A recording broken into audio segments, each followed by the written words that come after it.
I committed myself to do a joke today. So I've got to do the joke. A mere formality, I assure you. You want a Catholic joke or a Jewish joke? Both. I'll do the Catholic joke first. So Winston Churchill dies and he comes to the pearly gates and St. Peter says, "Sir Winston, before I can let you in, I've got to ask you a question. When you were alive on the earth down in number 10 Downing Street, did you ever commit adultery?" And he said, "I never betrayed Lady Churchill." St. Peter said, "The finest limousine we have is a Rolls Royce. As soon as I open the pearly gates, drive through, keep going till you get to heaven." Off he goes. JFK comes and St. Peter says, "Before I can let you in, I've got to ask you a question. When you were alive down on the earth, did you ever commit adultery in the White House?" And he said, "Well, you know, there was this movie star named Marilyn." I said, "Yeah, we read about that in the tabloids. Listen, it's not quite a Rolls Royce, but it's a beautiful Cadillac, second best car we have. As soon as I open the door, jump in the Cadillac, drive through the pearly gates and follow the Rolls Royce, keep going till you get to heaven." Charles de Gaulle dies. St. Peter says, "Charles de Gaulle, before I can let you in, I've got to ask you this question. When you were alive on the earth in the Élysée Palace, did you ever commit adultery?" "Oh, Monsieur Saint-Pierre, I'm French, and of course, from time to time," I should have known. Look, it's not a limousine, but get in that Peugeot, you know, French car. When you open the pearly gates, drive through. Follow the Cadillac that's following the Rolls Royce, keep going till you get to heaven." Meanwhile, Nikita Khrushchev dies. St. Peter says, I shouldn't even bother asking you, Nikita, but when you were alive on the earth down in the Kremlin, did you ever commit adultery? Khrushchev said, "Every day." St. Peter said, "I knew it. All right, look, it's not even a car, but it's the best I can do. Get on that bicycle. When I open the pearly gates, pedal through and keep cycling, just keep pedaling, follow that line of cars, keep going till you get to heaven." Churchill's driving and he sees in his mirror Kennedy following him, beeps and he pulls over. They're having a chat. And Charles de Gaulle joins them and they're talking over old times and so forth. And they see in the distance somebody coming on a bicycle. They say, "Looks like Khrushchev." And he's laughing hysterically. And he's pedaling and he's laughing and he's pedaling and he's laughing and he's pedaling and he's laughing. Finally, he catches up to them. They said, "What's so funny?" "I just passed the Pope on a skateboard."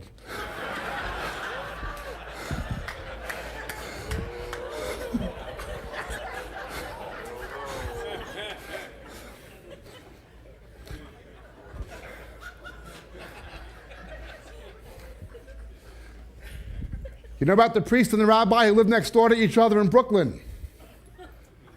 There was a big mud puddle in front of their houses. The rabbi was parked there and the priest pulled in, splashed mud all over the rabbi's car. What am I going to do? This is going to be horrible for interfaith relations. I better wash his car. So he goes out and he's scrubbing the rabbi's car and the rabbi looks out the window and sees him doing it.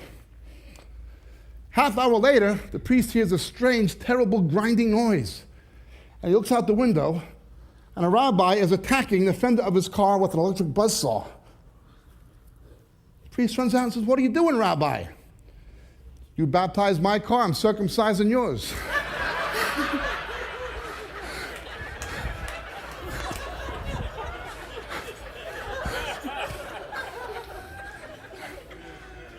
That's enough of that. Turn with me, please, to the book of Daniel, chapter 2.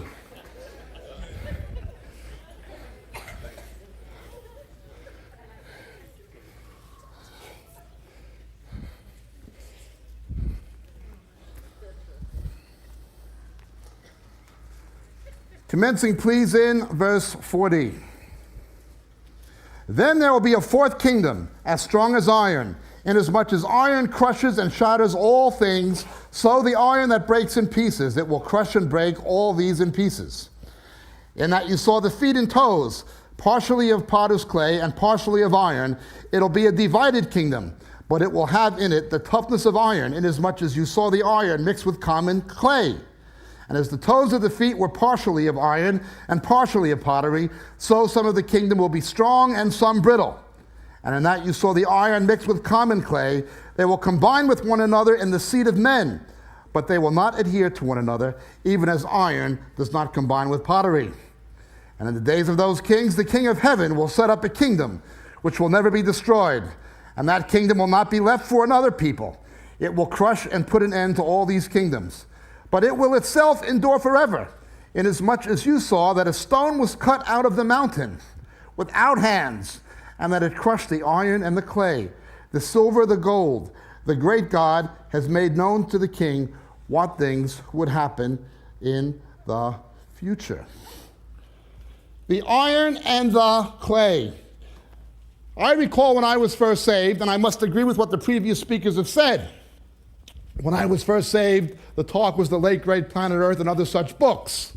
Some of the books about the return of Christ and eschatology were oversimplified. Some were good, some were not good. But at least people were talking about it and Christians were thinking about it. Now we are more than 30 years closer to the return of Christ, and there's far less interest in it. The fact that there is less interest in eschatology now than there was 30 years ago is a deception in itself. The increase in replacement theology is part of the deception. The ecumenical movement is part of the deception. Had you asked me 30 years ago why I believed it was the last days, I would have certainly pointed to events in the Middle East, the regathering of Israel. I would have also pointed to the fact that even then we saw a conspicuous number of Jews coming to faith in Christ. Romans 11 says Jews would again be grafted in the last days. The fact that you see more Jewish believers in Jesus now than any time since the 2nd century in itself is a sign of the last days, that the time of the Gentiles is coming to an end. Remember, Revelation tells us what Romans 11 tells us. The first Christians were Jews, and the last Christians will be Jews. The first Christians were Jews, and the last Christians will be Jews. I would have talked about those things. I would have also pointed to the destruction of the environment, the trend towards the globalization of the world economy. I would have pointed to all those things. However, if you ask me now what the clearest sign of the last days is, although I would say certainly the Middle East, certainly events in Europe, certainly the globalization of the world economy, etc., I would have still say all those things, even more so now than I ever did. But the clearest sign? The clearest sign? In the Olivet Discourse, when Jesus was asked about the last days, he warned about wars one time, rumors of war one time, an increase in famine one time, an increase in pestilence one time, an increase in earthquakes, seismological activity one time, Jerusalem and Israel one time, and only in Luke's version. He warned about deception perpetrated against the elect 4 times. Jesus warned about deception in the church 4 times as much as he did anything else. In God's economy, there are 3 kinds of people: Jews, Gentiles, and believers who can be either Jew or Gentile. As far as the Jews, Satan has them deceived, not recognizing their own Messiah. As far as the nations, Satan has them deceived. Satan's the god of the world. That leaves us. He's trying to deceive believers. And deceiving believers he is. We have seen instances today that Jesus warned directly. When you see a man like Chuck Colson, who will endorse Peter Kreeft's book, that book pointed out by Roger didn't say anything. Peter Kreeft calls for ecumenical union with Islam to morally save society. Colson endorses it? And this is a respected evangelical leader. A man who was once a deceiver for Nixon is now a deceiver for Satan. There is a cancer in the body of Christ. Deception against the elect. People just don't see it. Well, they can't see it. And ultimately, God will blind their eyes so they won't be able to see it. It says in 2 Thessalonians. But we're supposed to see it. My own family being Israeli, I'm of course very concerned with Israel. When the bomb went off day before yesterday, I was on the phone first thing in the morning calling my friends and family. You all right? Absolutely. But you know, the role of Europe is almost as important in biblical prophecy, both in Daniel and in Revelation. The reconfederation of the countries in the Roman Empire, we have to understand what is happening. Point. What happened in the days of Daniel is recapitulated in the last days. a very rapid sequence of rise and fall of world empires. What happened then is a picture of what will happen in the last days. Everybody was concerned with the Assyrian Empire. They were the bad guys. They had conquered the 10 northern tribes. They were utterly pagan. They were barbarian. Everybody was afraid of these godless people. But all of a sudden, their empire imploded, as the prophet Nahum said it would. All of a sudden, it imploded. And lo and behold, on the horizon, looking over their shoulder, nobody thought about it, but you had the meteoric rise of Babylon, something much worse, much more dangerous, which would do much more damage to the people of God. The same thing happens now. When the Iron Curtain came down, people naively thought, now we have a chance for a new world order towards peace. When I was a little boy in New York during the Cuban Missile Crisis, Nikita Khrushchev came to New York, to the UN, took off his shoe and began pounding on the podium, "We will bury you." He had a fondness for vodka. In a matter of months, Brezhnev Suslov deposed him. "We can't have a nut with his finger on the button," said the Soviet Politburo. Read the book, The Final Days, about Nixon during the Watergate scandal when he calls the Stage 3 alert against the Soviets during the Yom Kippur War. He was stoned on alcohol and tranquilizers. Haig and Kissinger were trying to keep this deranged nut pushing the world to the brink of the abyss to save his neck politically. Nixon went. We can't have crazy people with his finger on the button. The Islamic mind doesn't think that way. Jihad, push the button. The only assurance of salvation in Islam is shahadi, to die a martyr, as they would call it, in a jihad. That's the assurance of salvation. Hinduism, now India has a bomb. They don't think that way in Hinduism. BHP, the Hindu, militant Hindu party in India, you'll be reincarnated, come back as a Brahmin. The Soviets were nothing. Now you're looking at an enemy much more dangerous. And in those days, the enemy was a more ancient one, dating back to the Tower of Babel. Well, Islam is the ancient enemy of Christendom. And of course, Iraq was the location of Babylon. However, overnight, Assyria goes, nobody could believe it, then there's Babylon. Lo and behold, the Media-Persians. Point. Darius comes, fulfills prophecy, sends the Jews back in fulfillment of Isaiah's predictions. Alexander the Great comes. So long, Persia. And out of the chaos that ensues comes the Roman Empire, succeeded by the Holy Roman Empire in the post-Constantinian Christian era. A very rapid series of rise and fall of world empires.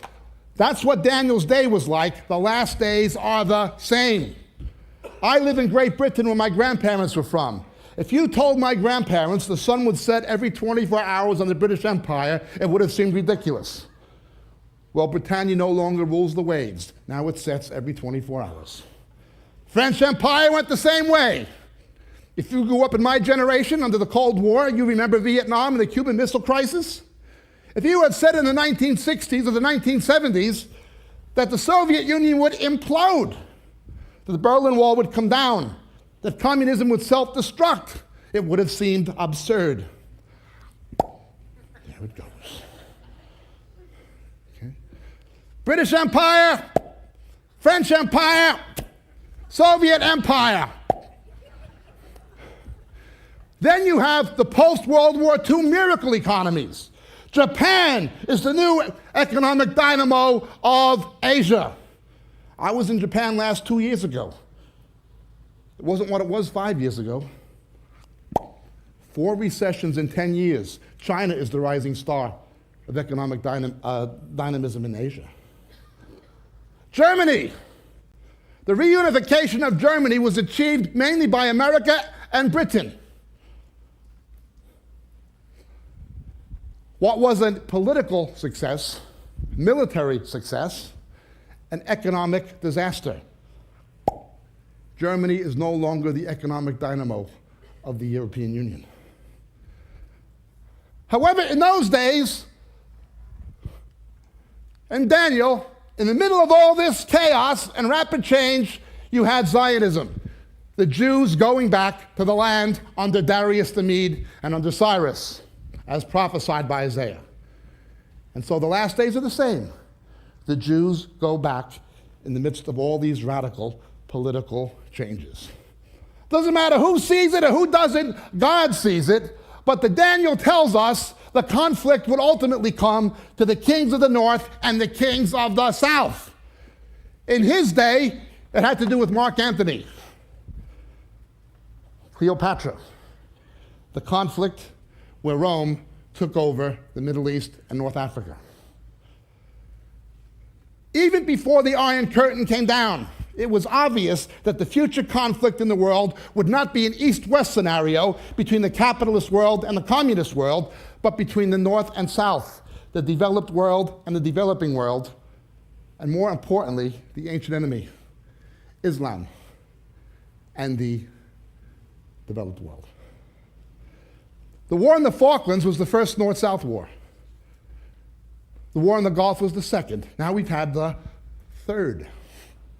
These countries in the third world, if they default on their debt, you have a banking crisis in Europe, America, and Japan. They are, by and large, mineral rich, but capital and technology poor. The countries in the Northern Hemisphere are technology rich, capital rich, but resource poor, apart from America and a few other exceptions. The conflict will be between the North and South. And of course, someone came out of the Roman Empire. When you see people complaining about Israel going into Jenin, I live in England. You wouldn't believe the anti-Semitism and the media bias. I tell people, forget about Israel going into Jenin. It is only a matter of time before the British Army goes into Bradford and Birmingham to the Islamic communities to stop the riots in the West.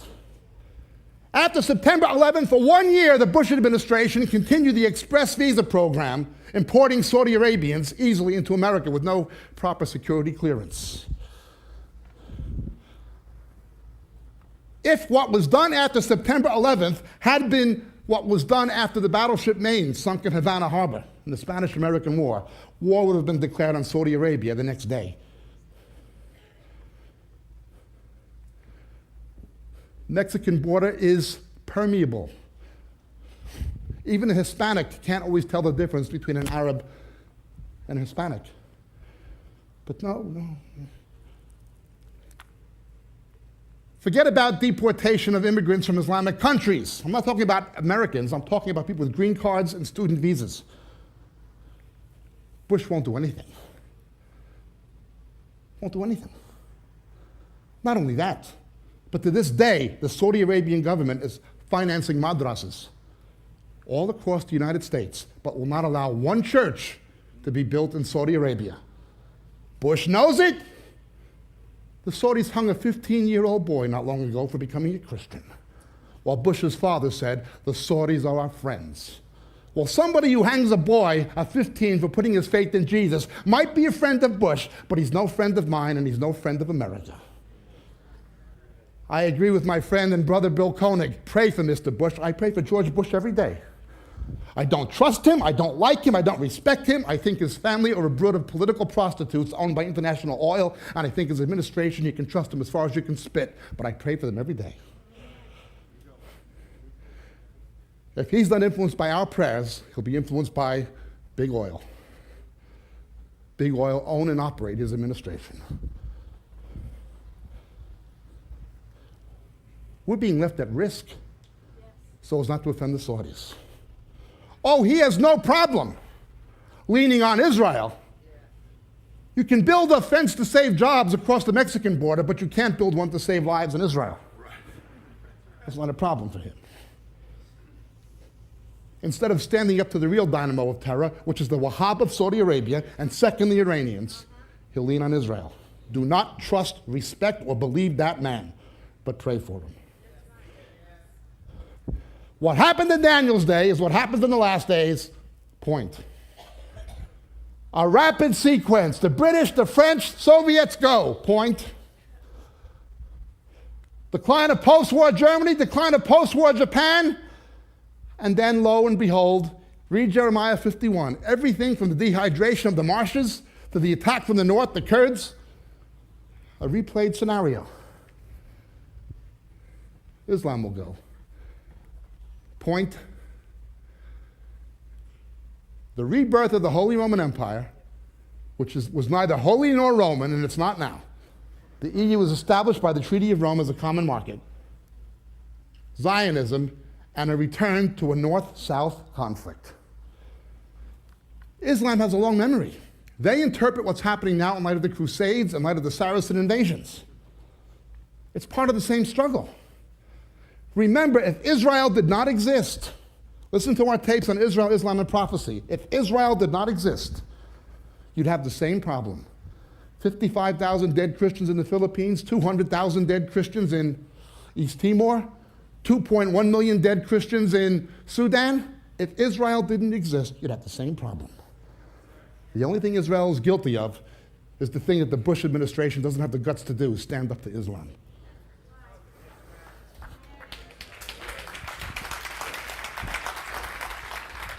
Do not believe these naive Christians who are telling you the Republican Party is our party, is a Christian. Sandra Day O'Connor cites European precedent about the sodomy law in Texas. Did you see the Republicans on the warpath about taking the Ten Commandments out of the court? It's all politics. They manipulate naive evangelicals to thinking they're conservatives. At most, they're a lesser of evils, and sometimes I'm not even sure about that. Point. Let's see what's happening. Christum contra mundum. You have a very rapid series change now, but something comes from the fourth beast, Daniel. Something comes out of the Roman Empire. It comes out of the Roman Empire. The head of the image of Daniel was Babylon. That's the mentality of the world. You want to know the mentality of the world? It's the mind of Babylon. We can reach God and be our own God, just like the Tower of Babel. The midsection was the Persian Empire, the heart of the world. Man wants to do good, but he can't. The Persians wanted to do what was right. Darius wanted to do what was right. Cyrus wanted to do what was right, but when push came to shove, read Ezra and Nehemiah. They couldn't do it. The world may want to do right in its heart, but it can't. Then you get to the Greeks. Waist, gut, where reproductive organs are located in human anatomy. The seminal influence on Western civilization is Hellenistic, comes from the Greeks. Then comes Rome. Strongest muscles, biggest bones in the body. You can balance a Volkswagen on an adult male femur. Musculature in the legs, strongest in the human body. Nothing could compare with Rome. What comes out of Rome is a mixture of iron and clay. Now, there were people speculating years ago, oh, there's 9 countries in the European Union, the EEC as it was called then. When one more joins, that'll be it. There are varying interpretations of this. Some people say it's 10 world trade blocks. The world is being broken up into trade blocks. Okay, you've got ASEAN, and you've got the EU, you've got NAFTA, and so forth. However we interpret it, let's understand this. It must come from what had been Greco-Roman civilization. Look at North and South America. You have mainly European Americans and Hispanic Americans. Our languages spoken in North America and Canada, the States, Portuguese, French, English, Spanish. We come from that. However, we're looking at Europe, the EU. The countries that were in the Roman Empire reconfederating into a non-democratic Europe. Notice initially, the clay is not pottery. Daniel tells us it is just raw clay. But raw clay and iron will not bond. They do not adhere to one another, so it becomes pottery. They try to sculpture it to make it stick.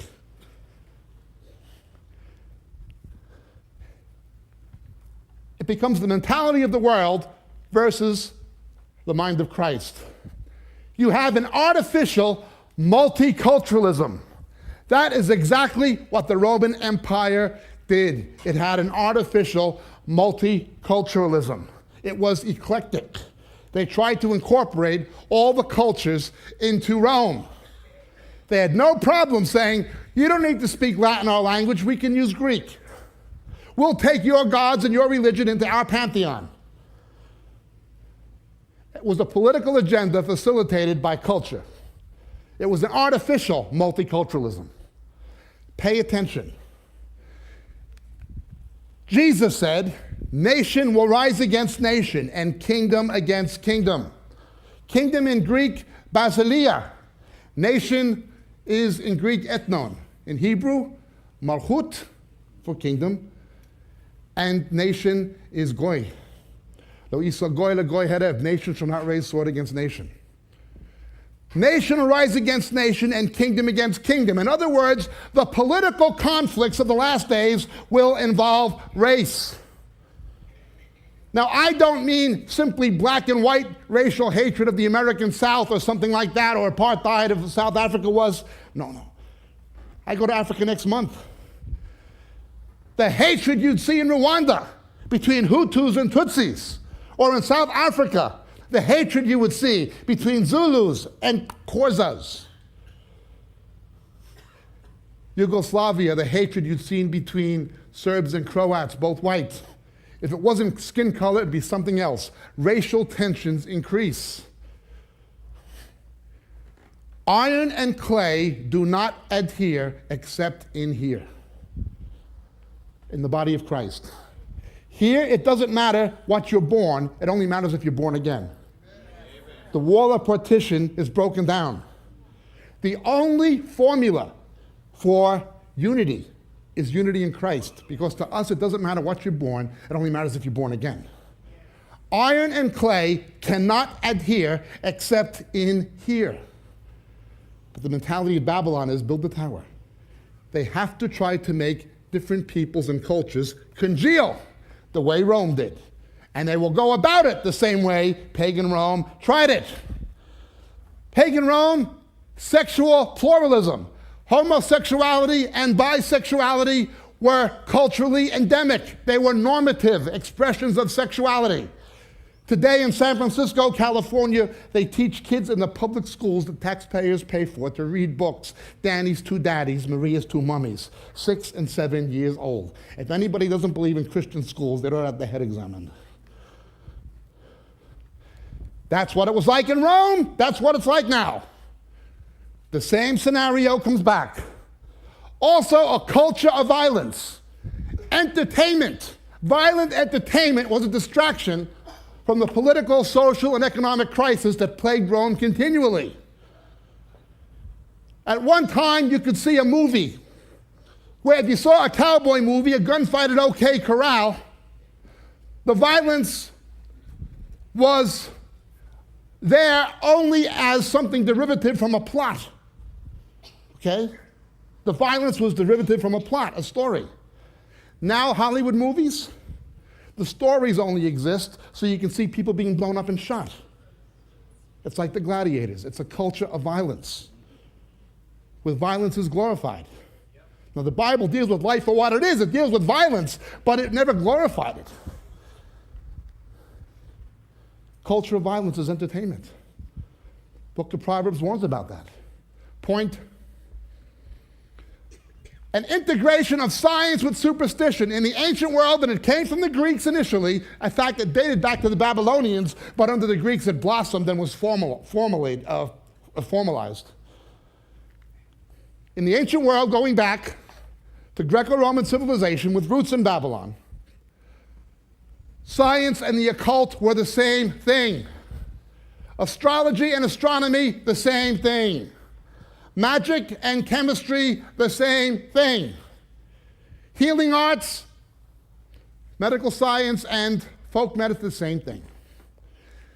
What you have now is what you had then. A rapprochement between science and the occult. With the Enlightenment, it split. Astronomy as a quantitative science went that way. Astrology was superstition, that went that way. Medicine and pharmacology went that way.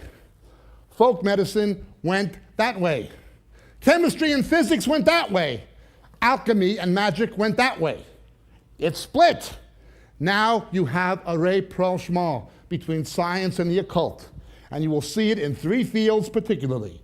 You will see it in computer video graphics, computer science.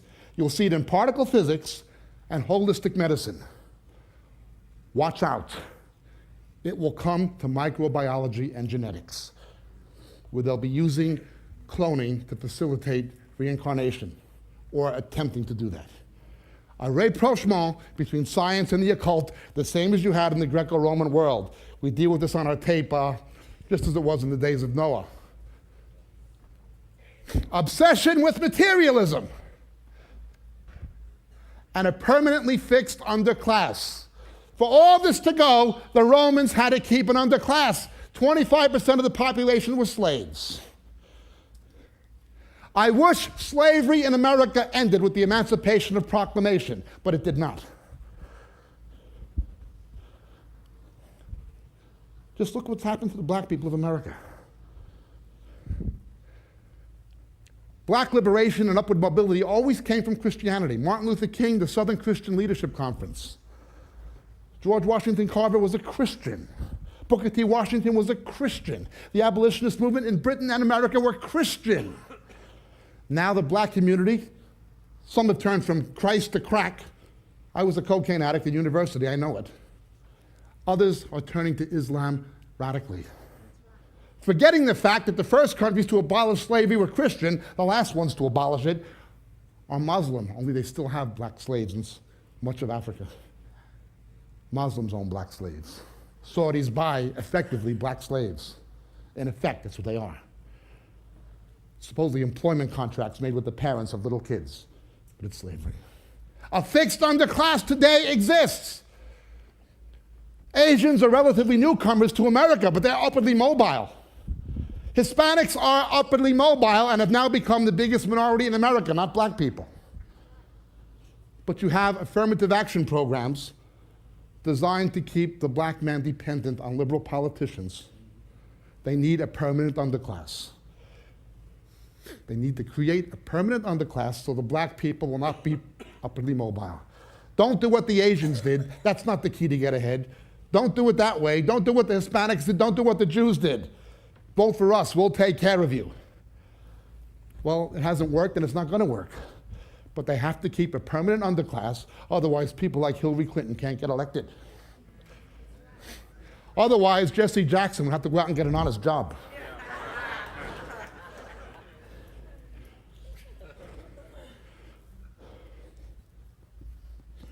Europe is the same. A designed integration. They have to push an intermarriage agenda. It won't work in the seed of men. In Christ, there's neither Jew or Gentile. Always remember, iron and clay will not adhere except in here. Point. But they have to try to make it happen. Let's see how they will try to make it happen. The way Europe will try to make it happen, and the way America is imitating, is the same way pagan Rome did it when they made Pax Romana, the peace of Rome. At different times in history, you had one predominant power who brought a relative peace and stability. In the age of empire, it was Pax Britannica. In the 20th century into the 21st century, Pax Americana, but the first was Pax Romana of the New Testament era. Pax Romana, the peace of Rome. How can we build this union that will create a relative peace, a relative stability, and a relative prosperity?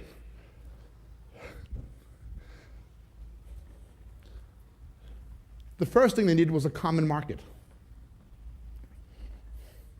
Take down all trade barriers, customs and excise goes, we'll have a common market.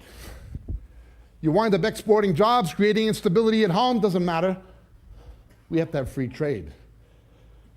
Now, I believe in free trade personally, But I also realize what's happened in Europe is not about free trade. It's about the has-been complex. Could we go ahead, please? I'll come back to this one. Next one. Next one. Next one. Next one. Next one. Next one. East goes west, west goes east.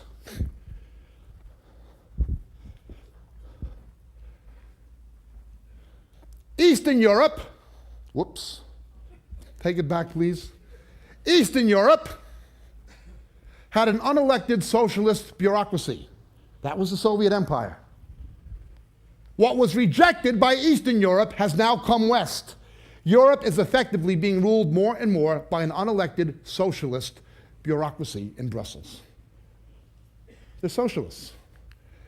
Led by such figures as someone mentioned, Javier Solano of Spain. An unelected socialist bureaucracy. Rejected by Eastern Europe, now being embraced by Western Europe. Eastern Europe rejected multinational federalism. It rejected multinational federalism. The federal states of Eastern Europe, the Soviet Union, Yugoslavia, Czechoslovakia, all broke up, sometimes in bloody conflict. What was rejected by Eastern Europe, Western Europe is now embracing, a United States of Europe, trying to make the iron stick to the clay. And the abject ideology, the bankrupt ideology, is made sacrosanct. If you don't agree with this, you don't believe in brotherhood and unity. And they even say, if you don't believe in a federal Europe, you're not a true Christian. That's what they're saying now. It goes hand in hand with the ecumenical agenda. East has gone west, west goes east. Now, you did have one federal state in Western Europe. That was Britain.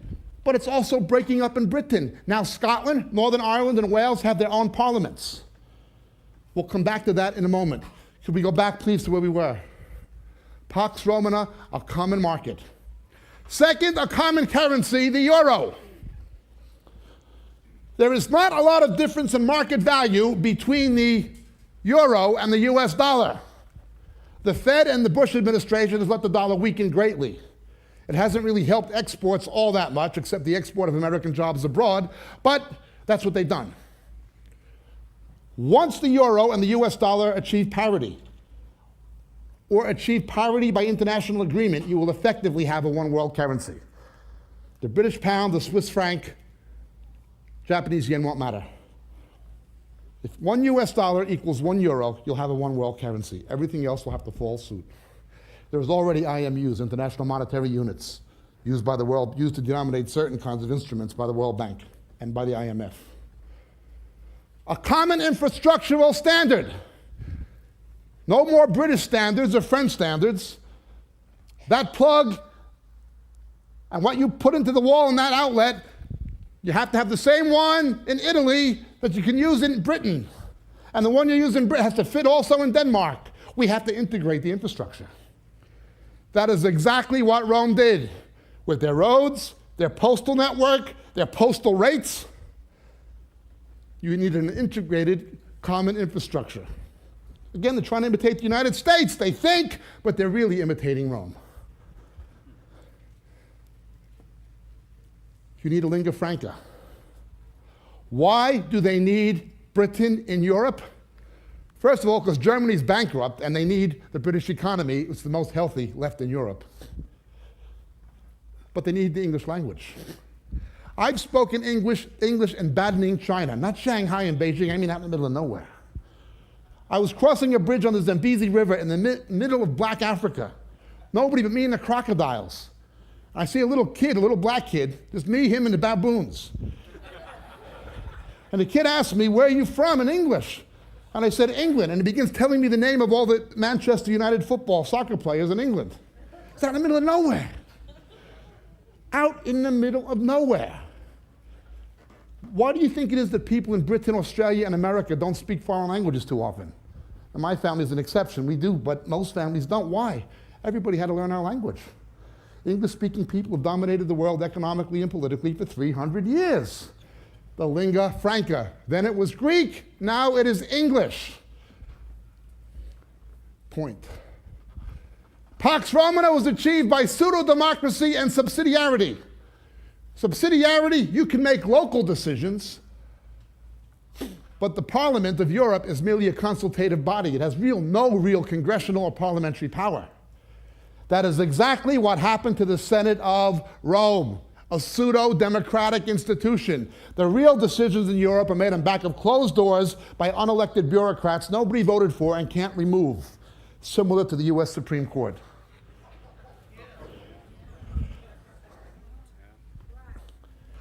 An integrated military. That's what Rome had. They need to uncouple NATO. In other words, they want America to pay for Europe's defense, so they don't want to get rid of America, but they want to get rid of America. Well, if they could say, leave the money and go home, that's what they would say. The Cold War was won by the American taxpayer, not by them. America spent more to defend Britain, more to defend Europe than Europe did. NATO has been the biggest ripoff of the American taxpayer. They never paid their way. Under Clinton, something happened. Clinton, Bush, General Wesley Clark, and Javier Solano did something outrageous. Everybody's talking about the illegality of going into Iraq without a UN mandate. The NATO Charter says NATO cannot attack a country unless they attack a NATO country. Yet in complete violation of the NATO Charter, completely illegal, Bush, Clark, Solano, and Blair went to Yugoslavia, and while I have no admiration for the Serbs, they were no better than the others, and they effectively took the side of the Muslims who were aligned with Al-Qaeda. Clinton and Clark did that. An integrated military, a common foreign policy. Europe has to speak with one voice. And a common body of constitutional law. Their common body of constitutional law, the European Constitution being drafted and has been presented in its draft forms, is so vague in its wording that decisions will have to be left to the interpretation of unelected magistrates in the European Court in Strasbourg. Sound familiar? Point. Sandra Day O'Connor said American Supreme Court, the US Supreme Court, is taking its cues from Europe on certain issues. Nothing in the Constitution says that the judiciary should make social policy. Anytime the Supreme Court in this country has taken sides in a cultural war, it backed the wrong side, going all the way back to the Dred Scott decision, saying a black was subhuman. Roe versus Wade, a human embryo, contrary to all genetic argumentation, all genetic evidence, an embryo was subhuman. Things haven't changed much in the Supreme Court. And I mean, the Republicans have voted that way the same as the Democrats. One of the few with any integrity has been a Catholic, ironically, Scalia.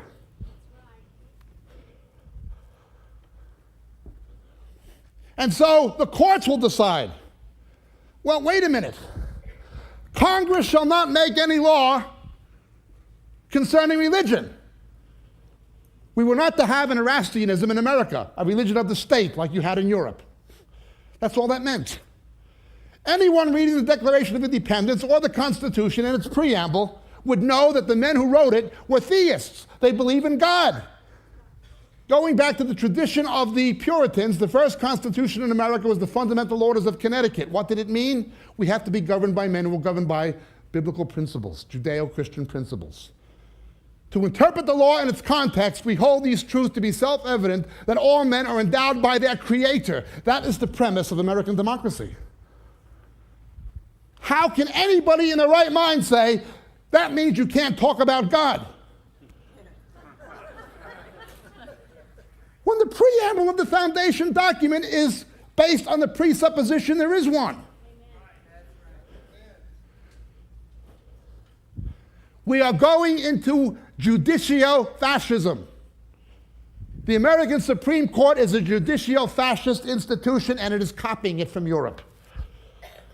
Europe, to make the iron stick to the clay, needs corpus juris and a Europol. Again, east goes west, west goes east. Europol, the European police. You cannot serve a search warrant to get their records. No freedom of information. More than that, you cannot file civil suits for human rights or civil rights abuses against Europol, according to European law. They are above the law, a political police of the state. What does this sound like? J. Edgar Hoover with nobody to stop him. It is the KGB. What the KGB was in Mother Russia, you're getting in Western Europe. Only it's paired with corpus juris. Corpus juris is not our idea of innocent to proven guilty. It's based more on the Napoleonic Code of France. Guilty until proven innocent. We can put you in detention. What else did Pax Romana have? A Pontificus Maximus, the great bridge builder. They called him the Pontiff for short. I would have called him Max. They called him Pontiff instead of Pontificus Maximus. That was his title. Under Pax Romana, you could have any religion you wanted, as all providing you also bowed your knee to the emperor, who was the pontiff, the bridge builder between all faiths. What happened in Assisi, Italy, that Roger's been talking about? Pope meets with the Dalai Lama. Dalai Lama says there's no God. I saw him on TV in South Africa, interviewed. He speaks pretty good English. He says, unlike Christians and Jews, we don't believe there's a creator. But we can still be one with Christians and Jews by closing our eyes together and meditating about things like peace. Although he says there's no God, he allows himself to be worshipped as a reincarnation of the Buddha. A man worshipped as God, that is Antichrist. And the Pope calls him a great leader, and Coulson sings the praises of the Pope. You get in bed with the Pope, he's in bed with the Dalai Lama. They're both in bed with the Antichrist because they're both Antichrist. Where does it end? Pax Romana. We need a unity of religions. That was the Roman pantheon. Roman Catholicism is by nature eclectic. They would just go in and say, you have the pagan god of gift giving, that's St. Nicholas. You have the pagan god of love, that's St. Valentine. Who's this? Diana of Ephesus, that's Hail Mary, full of grace. Ave Maria, Chi, it's good to see you.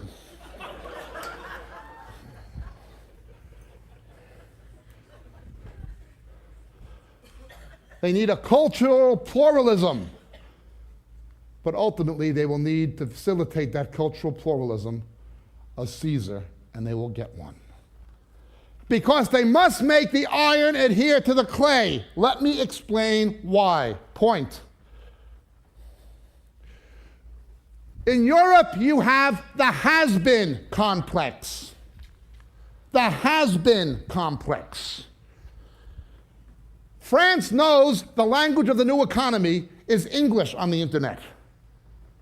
The second language of the internet is Chinese. A generation ago, you could have spoke France and most of Africa.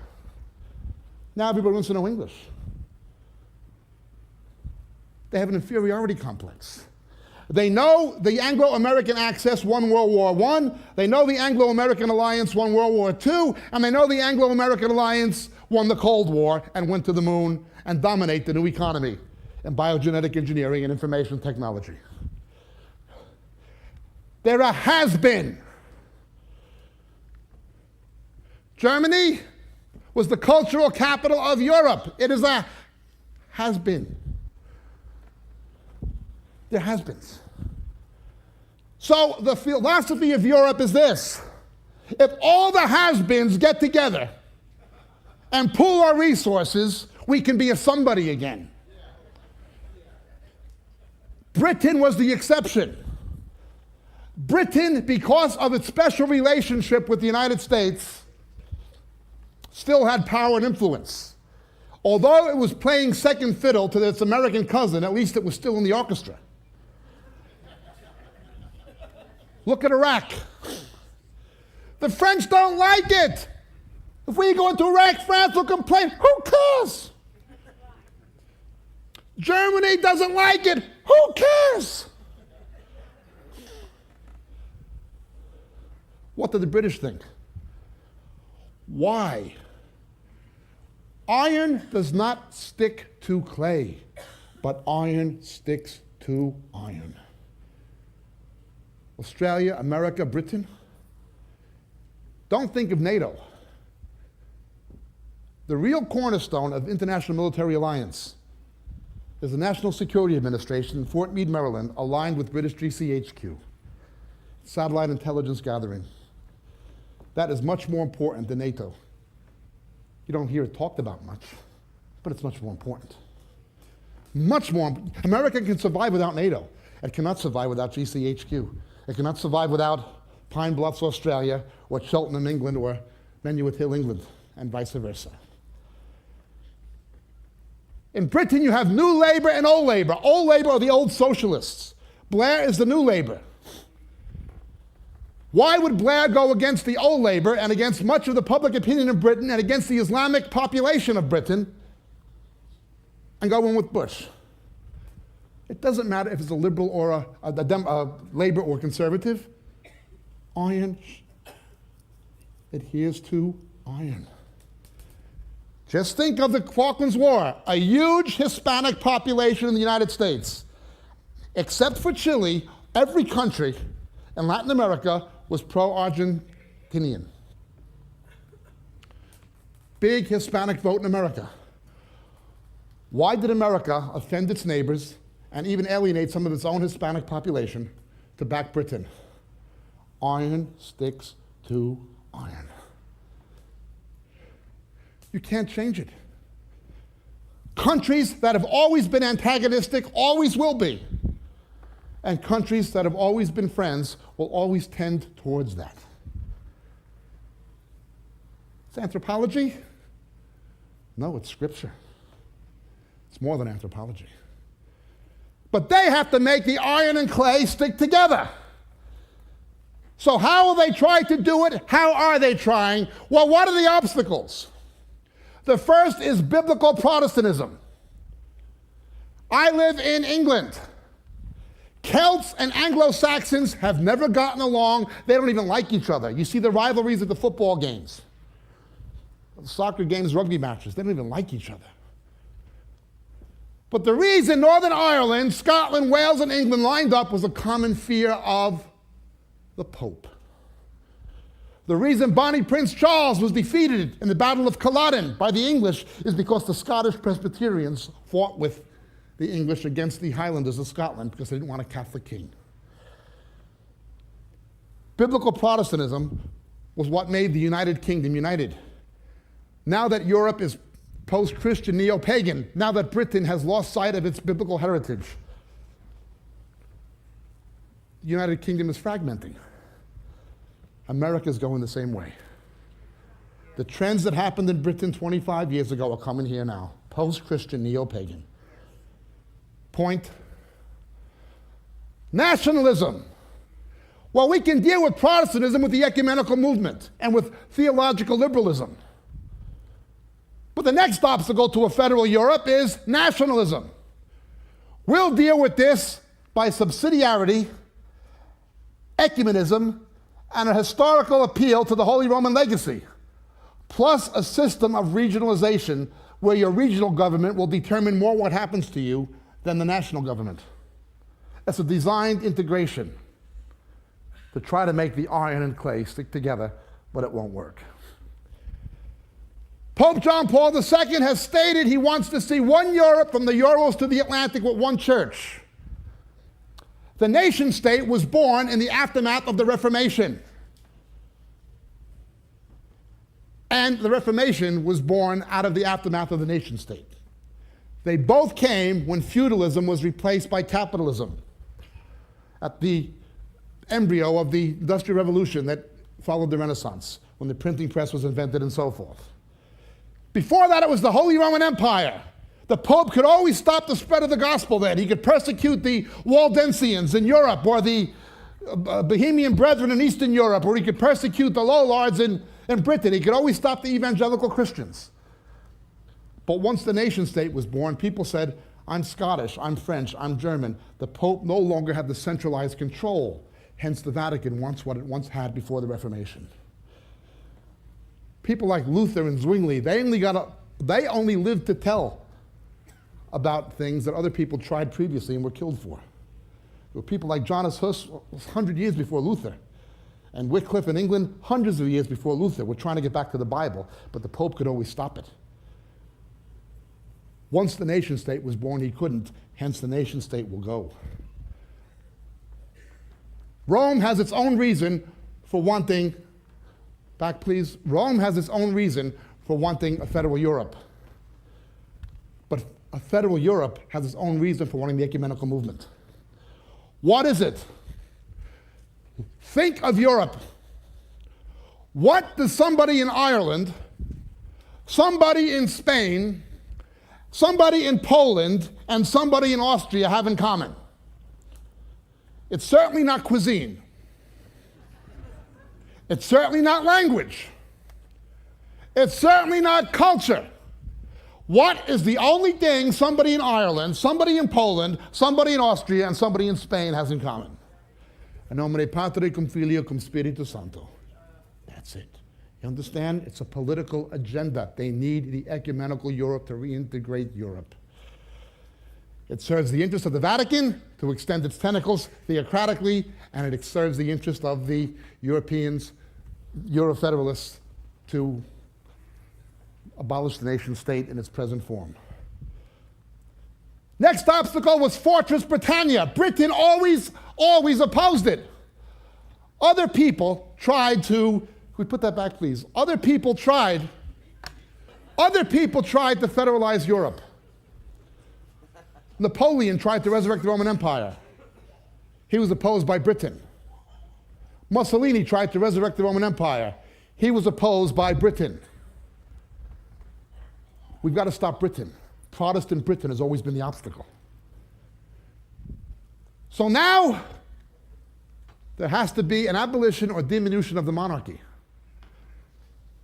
In better times, there might be a republican, but the monarchy is a symbol of British sovereignty. Next is proportionate representation. An electoral system that's a disaster for any country that has it, including Israel and including Germany. The Liberal Democrats of Britain want proportional representation. In other words, there's no congressman or member of parliament from your district. What is it? Proportion. You get 26% of the votes, you get 26% of the seats. They call it the politics of consensus. In other words,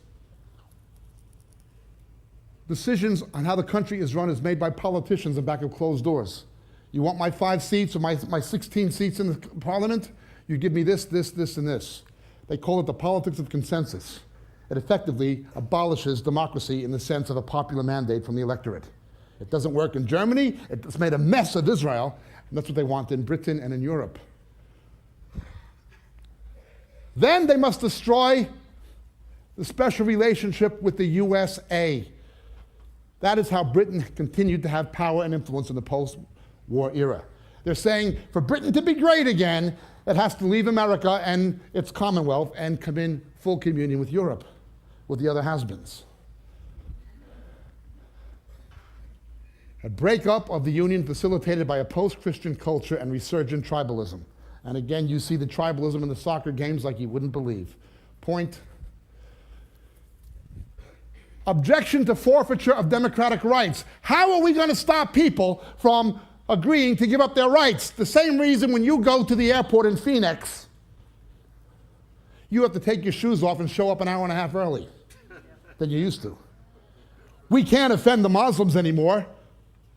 Now, the common sense thing would be to security profile Muslims the way El Al does. But of course, Bush won't do that. In fact, photographic ID, they don't even want to take their bikini off for a photograph.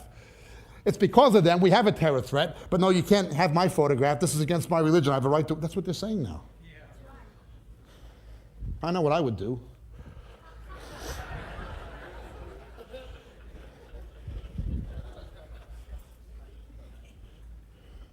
Take off the big quarter, I'll take your head off with it. I'll do in my country what you do to Christians in yours. You like that? That's right. That's right. They amplify the terror threat to get people to agree to forfeit rights. Then there's the drug epidemic. Then there's the need for a common environmental policy. Well, we can't control pollution in our country when you have rivers. The Danube flows through all these countries. How can you possibly control pollution without a multinational government? And a policy to control the Russian mafia. The Russian mafia is much more dangerous than the triads of Hong Kong, much more dangerous than the traditional American mafia or the Irish mobs. It's much worse than anything like that. It's worse than the Colombian drug gangs. I will tell you why it's worse. 99% of the Russian mafia are former KGB agents. They're not thugs. They're not Tony Sopranos. These are educated, trained spies. They know everything about foreign languages, about computer technology, about infiltration into business systems. And it's very big in Europe. It even exists in America. So you get people to agree, we have to stop the mafia, we have to control terror. People will give up their freedom. Point. East goes west, west goes east. What used to be in Russia is coming to Europe and vice versa. Point. The has-beens cum wannabes. The new Europe or the Slavic states, they are still relatively pro-American. People in Poland and Czechoslovakia know they would still be under Soviet dominion had America not stood up to the Soviets. Now, some of them also know that Roosevelt handed Eastern Europe to the Soviets on a silver platter at Yalta against the wishes and advice of Churchill. But they are still relatively pro-American. Then we have the Balkan states. Yugoslavia is where the Roman Empire fragmented between the Greek-speaking East and the Latin West. And it's also where the Saracen, the Muslim invasions came. It was a center of conflict. The first center of conflict in the Crusades was there. World War I began there, Sarajevo, Bosnia. Giovello Princip assassinated by the Archduke Ferdinand. It was a quagmire. It is this point of conflict between the Roman Catholic world, the Greek Orthodox world, and the Islamic world. These are the clay, the weak bits of Europe. Point. The old Europe, France and Germany, want power again. Pay attention. If the German left, who were against Iraq and against America, if Schroeder's people had their way, the Berlin Wall would still be standing. They were opposed to America deploying cruise missiles against the Soviet SS-20s when the Soviets pointed SS-20s at Western Europe. If they had their way, they'd still be living under the communists. Germany would still be divided. If the French left had their way, the Cold War would not be over. 400 million people would still be living under the Soviet Empire. 420 million approximately altogether. Germany, the German left, the same. France, the same. Britain, they're called the Chamberlainists, the neo-Chamberlainists. Appeasement, peace at any price. If they had their way, fortunately, Thatcher had her way, and the Berlin Wall came down. If the German left, the same German and French and British left who are knocking at Bush in America, and I'm no fan of Bush, if they had their way, the Cold War never would have been won. Point. Mediterranean Europe is in the middle, but it's still part of the iron. Russia is a has-been. Russia would love to get into the EU, but it was never part of the Roman Empire. However, the Vatican was. The Vatican is the natural heir to the papal states. The Vatican, the Catholic Church, has lost moral credibility, it's lost religious vocations, it's lost mass attendance. The Vatican is in big trouble. Catholicism is declining rapidly in Latin America because of evangelical revivals, for better or worse. What Rome has lost numerically, and in terms of credibility, it is gaining politically and through ecumenism. A has-been who wants to be. Point. That's it. What does this come to? They are desperate to make a United States of Europe. They are desperate to make the iron adhere to the clay, not knowing that Antichrist will be the Caesar they're looking for. Not knowing. They want to play a role in the Middle East and replace the role traditionally played by America. That's the aim. They want to be a superpower. The has-beens want to be somebody again. So the only way the has-beens can do it is to combine their technology, economies, resource base, populations, and market. Go back to Pax Romana, thinking they'll have peace. But they won't have peace. They'll have disaster. A godless antichrist system, pioneered under the tutelage of the Vatican in major part. And then this becomes a major factor in what will happen in the Middle East. But how will it end? Zechariah 12 tells me how the conflict in the Middle East will end. Daniel 2 tells me how federal Europe will end. The rabbis have always agreed. Who is this stone cut from the mountain? Not made or not cut by human hands.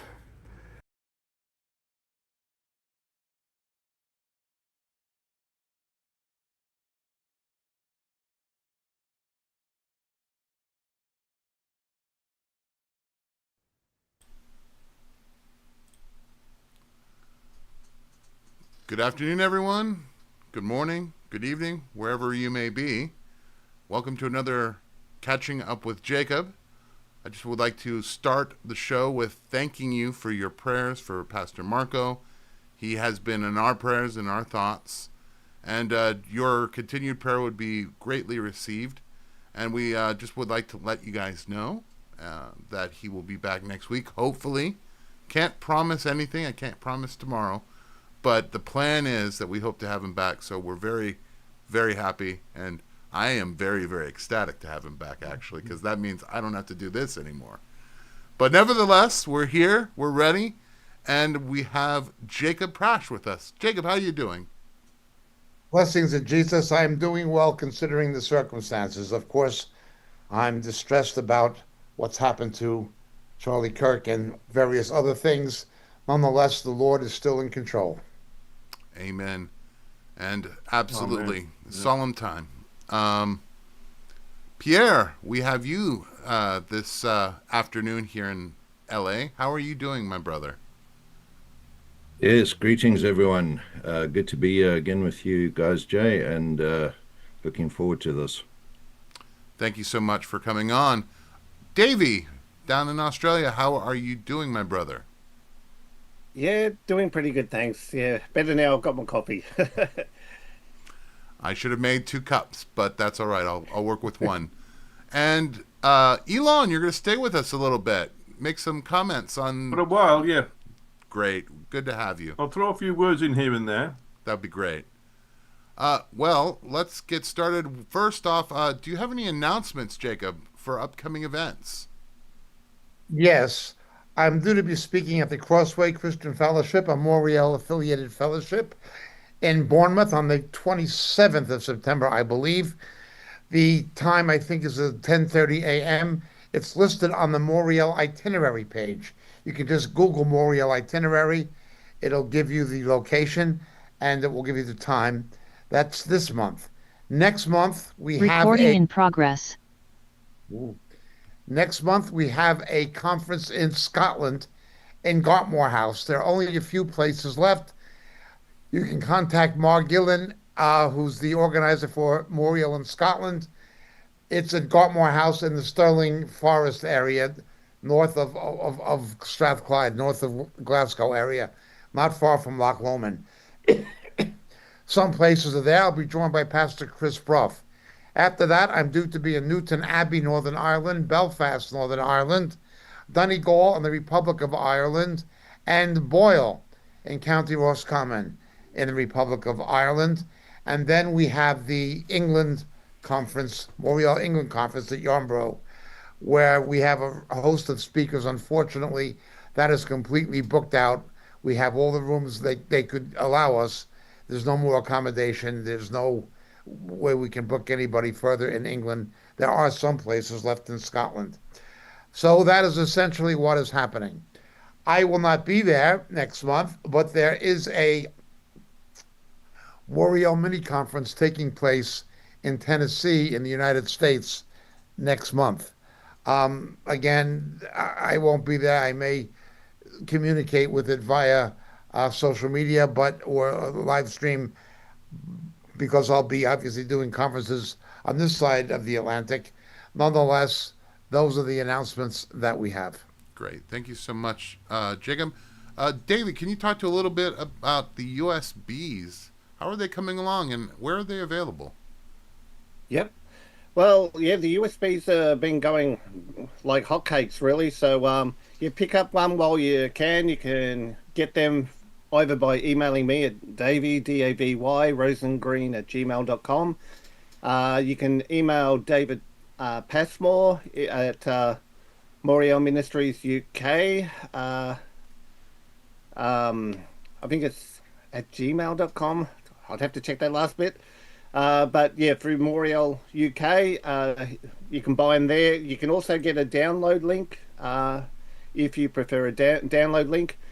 They're also available now directly in the US. MIA now is able to distribute them in the US, and we do have someone who is now able to ship them within Canada too. So if you do order them from the US and Canada, you'll receive them a lot quicker than from here. Pierre also has them available in New Zealand, so I think they're pretty much available wherever you are in the world right now. I also do want to thank you all too for your prayers for Pastor Marco Quintana. He's most thankful and most appreciative of all your prayers.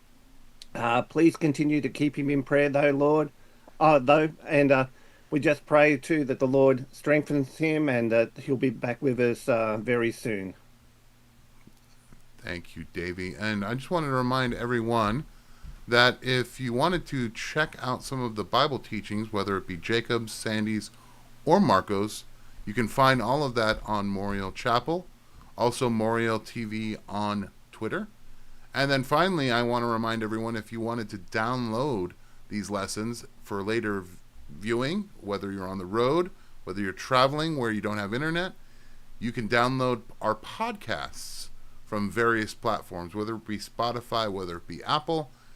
It would be great to have other people start to archive this material so that it can, hopefully, be there for future generations.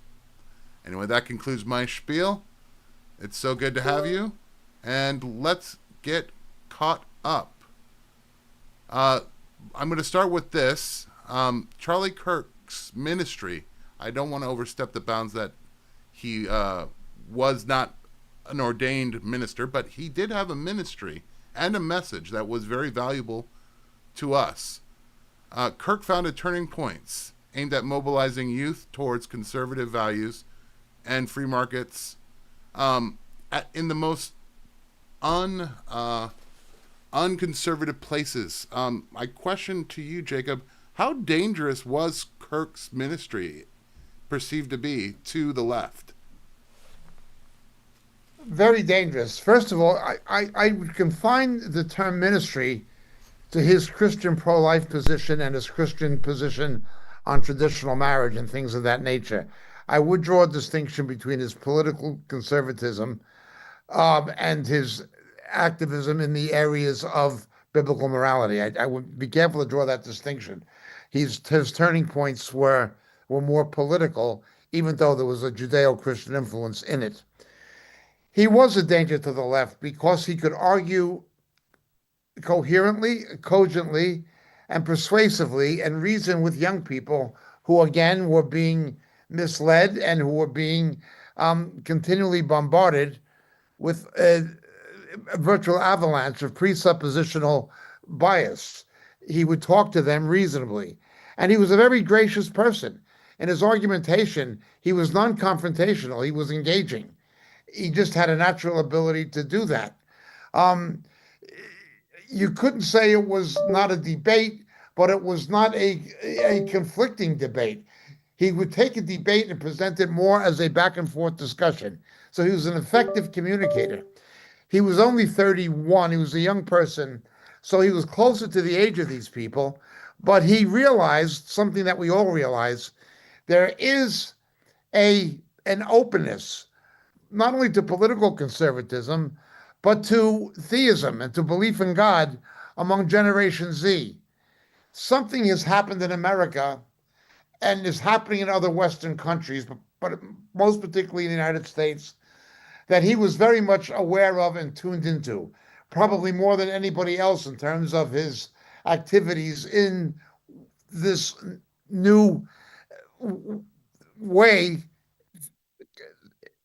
Consciousness among young people is evolving. Let me put it to you this way.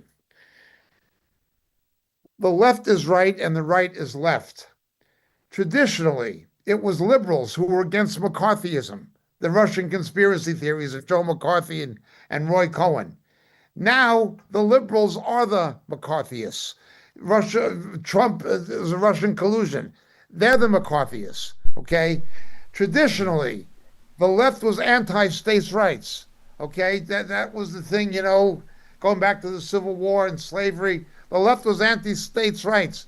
Now the left has gone ultra pro-states' rights, being able to withstand, they claim, the federal government and giving sanctuary status to illegal immigrants or giving protection to underage children to be surgically mutilated to resemble the opposite sex.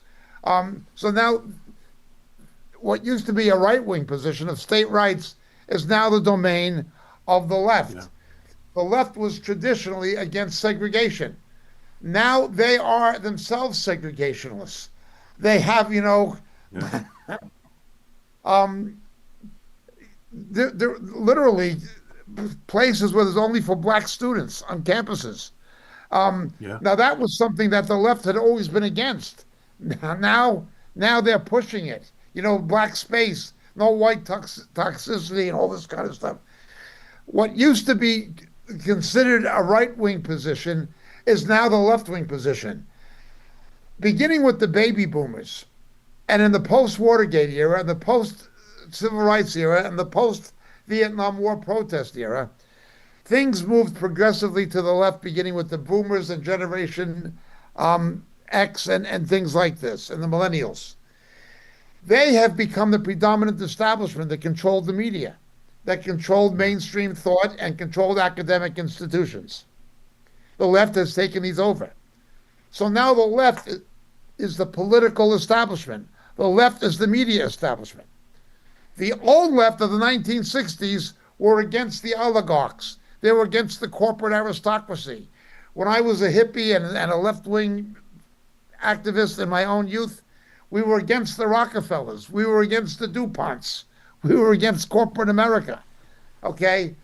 Now these people are funded by billionaire oligarchs. They are funded by George Soros. They had political campaigns funded by Zuckerberg. They have left-wing funding for left-wing positions coming from Bill Gates, from Warren Buffett. So traditionally, the left was anti-super-rich, anti-plutocracy, anti-oligarchy. Now it is funded by it. A fundamental change has happened sociologically and sociopolitically, and it's taken place foremostly in the United States, but it's now beginning to happen in other countries who follow the United States, simply because the USA is the main country at this time in history. Be that as it may, Charlie Kirk was aware of this. He was aware of this. He understood the place of social media. He understood the polemics that were necessary for campus dialogue. He understood how to relate to these young people, not just oppose them, but interact with them. So he was very, very much seen as a threat to them because he could play the game better than they could. He could use the new media. He could use social media. He could use not just rhetoric and oratory, but again, personal communication, personal engagement. Go ahead, ask me. I'm here for you to challenge me. And he'd put himself in that position, and he would come out on top. So people either had to listen to him and interact with what he was saying, or shoot him. Unfortunately, one of these monsters shot him. I should not say this, and I maybe better not say it the way I'd like to, but I'm disappointed that Tyler Robinson was apprehended. I'm very sorry that he was caught. My preference would have been that the police had lawful grounds to take him out because he was armed and dangerous, to make an example of him, to deter other people from doing such things. That would have been my preference. But I'm only speaking for myself. I'm not saying that as a Christian opinion or a Moriel opinion. It's just my own view. People like that should be taken out, in my opinion. They should be made an example of to deter other people from doing it. He's going to have left-wing lawyers and sympathizers and people in the media crying the blues over him and saying how bad Kirk was, and as if he killed Hitler or Stalin or something, or Idi Amin. It would have been much easier course to justice had the police had legitimate grounds to take him out. But that's just my opinion. Again, it's not Moriel's opinion. It's not a Christian conviction. It's just my personal point of view. You may disagree, and I would not have a problem if you did. But that is the situation. Yes, he was a threat. We have to pray that God raises up more people like him. Absolutely. And there's not many would have his ability. Pierre, I wanted to ask you, as someone, there's no doubt that Charlie Kirk had an impact here in the United States. Obviously, the new generation that's coming up listened to him, they engaged with him. But let me ask you a question. As far as like where you are in New Zealand, is he even known there at all? Oh, absolutely. This has had ramifications all around the world. And, the news broke here quite early because it happened probably just as most New Zealanders were starting their day. And you could see the impact with the amount of messaging that was going on and the response from people, the absolute horror in which people sort of saw this. And what's been interesting as well is that I've seen quite a few people that I know that have liberal viewpoints coming out on their social media locally stating that, this was not called for, this was not what should have happened, and they don't agree with what's taken place. It's a case of if you can't argue with someone now you just kill them. And I don't think anyone really wants to see that, except for that group of crazy leftists that we've seen celebrating. It actually reminded me when I saw the videos of some of these people celebrating his death.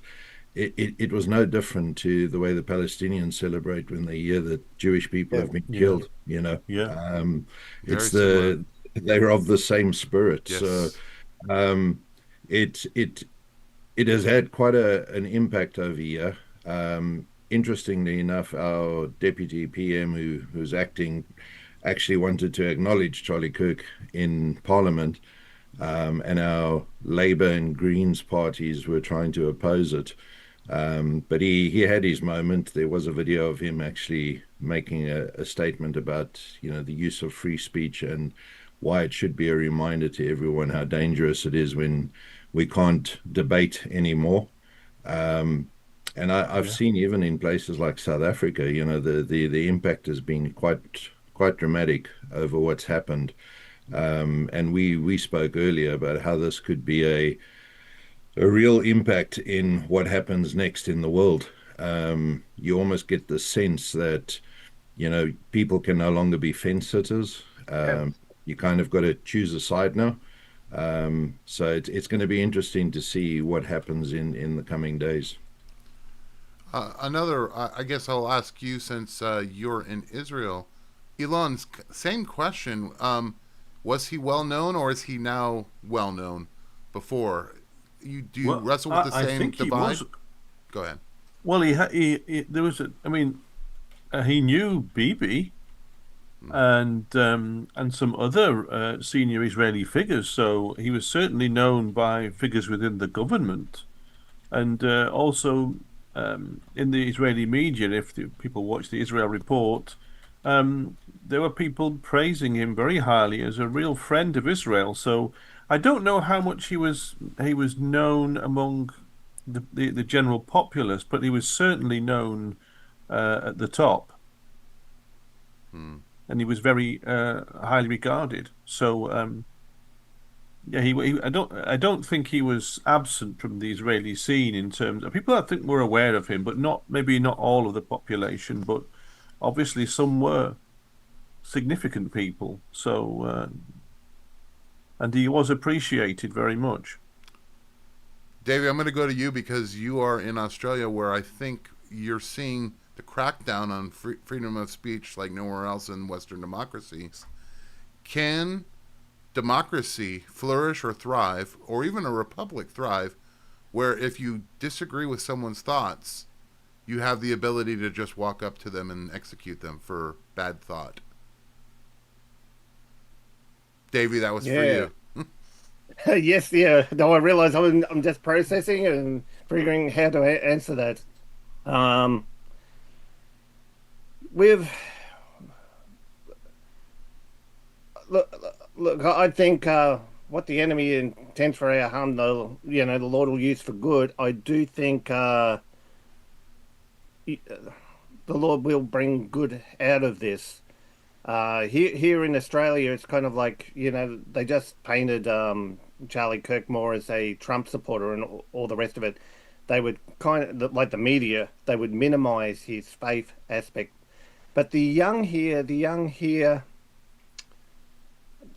there's a reason they want the young to be banned from social media. It's basically so that they can be programmed by the governments. That's the reason they don't want the young to think for themselves. But look, the young are getting that way. They want to think for themselves. They're sick of being spoon-fed stuff that they know is lies and garbage. So they are getting hungrier for the truth. So I think the more the government tries to crack down on free speech, the more the young are going to want to rebel and seek out the truth. So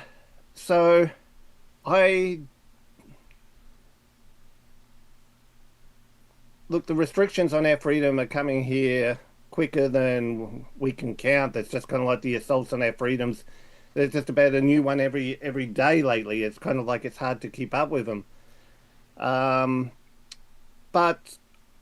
I think the younger ones, they're hungry. I don't believe the bans and all the more they try to impose the censorship and all the rest of it on them, I think it's going to stir them up more and more. We saw what actually happened in Nepal.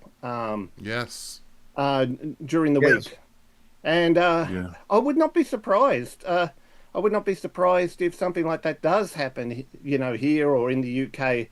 And not that I'm necessarily ever, I'm not for violence or anything like that, but I couldn't blame him. It was interesting. We had to have a Zoom meeting the other day, and it was something your wife said, Pierre, that, social media is an addiction. You look at the younger generation, they're always on their phones, they're walking around, they can't even cross the street, without they don't stop looking at their phone even for a minute, Okay, you deprive them from something like that, they're going to be like a junkie, craving for the next hit.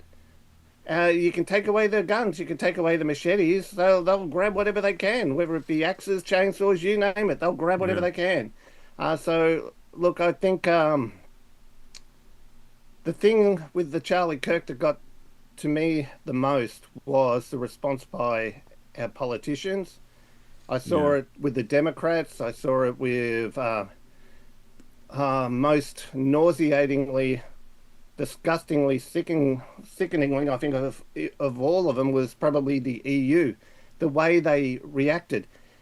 They're the ones who are actually responsible, more so than Tyler Robinson. Tyler, Elon shared a post with me recently, and I agree with that post 100%.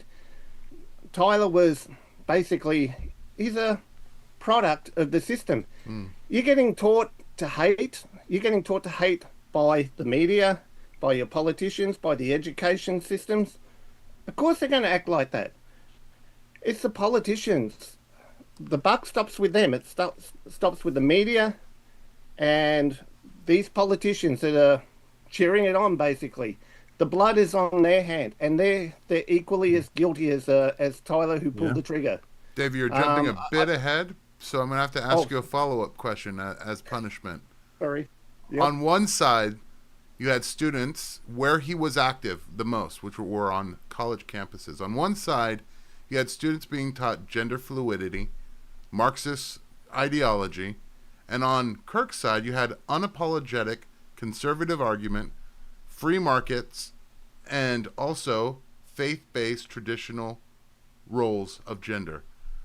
Was the clash of these worldviews inevitable? Was it, you're putting them into the mix, two very explosive ideologies. Shouldn't we have known that this was the eventual outcome of this? Well, put it this way, with any rational human being, you should be able to reason, you should be able to reason together. And that's what Charlie was basically trying to do. He was trying to reason with those who were reasonable. The problem is nowadays you've got people who are basically becoming worse than animals. They're acting like animals. Just, it's interesting you mentioned the trans thing too. I believe the timing when Charlie Kirk was shot, it was as he was beginning to talk about, like the trans issue. And then I did see that there was something on the gun that had something to do with sort of trans sort of thing. So, Tyler may not have been trans, but again, this is kind of like the trans violence stuff again, basically. I would put it in the same category as the trans violence stuff, Yes. None of the politicians will address the elephant in the room, Yeah, they want to do the ban the guns, the guns kill people. No, it's the person behind the gun.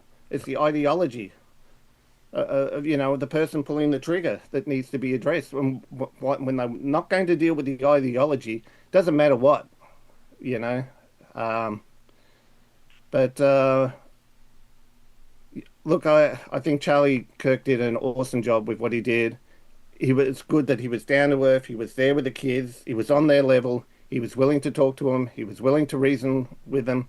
The problem is nowadays, we've got people who are just acting like animals. They're basically being demonically influenced. Yeah. They're being brainwashed with a culture of hate.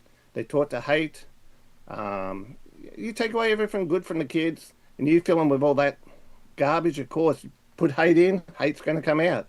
Rob them of their hope, of course, they're going to act like that. Jacob, for a historical comparison, I've called Charlie Kirk almost like a John Brown figure. Elon has alluded to he was maybe a Franz Duke Ferdinand. Do you feel that in the historical context that he does represent a turning point, perhaps, in right-left relations? Not a John Brown, because he did not advocate violence. John Brown advocated arming slaves into what the 1960s would call a helter-skelter scenario. So not a John Brown. John Brown of the Arch- Civil War, the one that was hung. Yeah, not not him. Yeah, Not like that. got it. And Archduke Ferdinand from the Austro-Hungarian Empire, that was a whole other thing involving the Habsburgs and the Hohenzollerns and the powder keg of the Balkans. I don't know if those comparisons, you can find points of contrast, but I wouldn't go so far as to saying that. I think he was somebody who was a pioneer. He was a pioneer who saw the changing socio-political atmosphere in an environment of changing communication technologies, and he went in there and began to challenge the corrupt establishment. Let's understand something. In the 1960s, with the youth on campuses, it was something that commenced very much nationally in 1966 with something called the Berkeley Free Speech Movement. It was campus left-leaning youth, students, pushing for a free speech movement. They were going against the mainstream media. They were going against the official policies of the narrative being put out by university establishments. Okay, and they challenged it. This was the Berkeley Free Speech Movement. That was then. Now the left is anti-free speech. You know what I'm saying? It goes back to this situation where he was challenging what had become the establishment being the left wing. A kind of joke always happens with left-wing people. Mao talked about the continual revolution. Mm-hmm. Castro played this card. Noriega, that pathetic figure in Nicaragua, plays this card. Ortega. They all play. Oh, Ceausescu in Romania really played this card. You have a left-wing revolution, a communist revolution, a socialist revolution, some kind of revolution. And now they're in power, but 30 years later, 40 years later, they're talking about the revolution. That's the game being played in South Africa now by the ANC. Apartheid is long gone. It's another generation. South Africa is a country that replaced one evil with another, and in many ways, they replaced one evil with a worse one. But they're still always on about apartheid and the past. They have to live in the past. The Soviet Politburo did that during the Cold War. Mao did that during the Cultural Revolution. Ceausescu did that. So 30 years later, 40 years later, when you speak against the corrupt establishment, who now has the power, you're going against the revolution. When the revolution is come and gone, it's an Animal Farm scenario. It's George Orwell scenario, where today's hero is tomorrow's pig. You know what I mean? Yeah. It's like the book Animal Farm. That's what's really happened. And again, Charlie Kirk knew this. He knew this. He knew that yesterday's champions of the downcast and oppressed are today's pigs. Mm. And it's and he could reason with young people and explain that. When you have an education system that is not there to educate but indoctrinate, and not teach people how to think but what to think. Just look at the United States right now. Yeah, statistics leaked last week. Only 22% of high school seniors in the United States in state-funded schools, public schools, not to be confused with British public schools, American public schools, 22% had the math skills commensurate with their grade and age. Only about 35% had the reading comprehension skills of their age and grade. It's a system that was designed to fail. Yet that does not mean the students are stupid. It means the system is corrupt and broken. And then that's what it means. and it means the teachers' unions are garbage. Um, that's what it means. Well, Charlie Kirk knew these things, and he knew how to go to these young people on campuses and talk to them directly about what was really happening. That is a threat to the establishment. One of the things that really just made me angry was watching social media, and many people were celebrating. Like I think one of you mentioned, when anytime Hamas attacks and kills someone in Israel, they celebrate. And the idea came to mind that, from what I was seeing, at least the people that were reveling in Charlie Kirk's assassination, was the idea of a picture of Revelations when the two witnesses were killed. Yeah. That's right. A hint of that. It's very much like that, and I had to remind myself, forgive them, Father, for they know not what they do. But at the same time, the rage was there. I guess my question, this ghost of evil that rejoices over the death of people that are just doing what they have the right to do, talking, is this really showing the depravity of our time and making it just plain to see for everybody? Anybody on the panel is fine.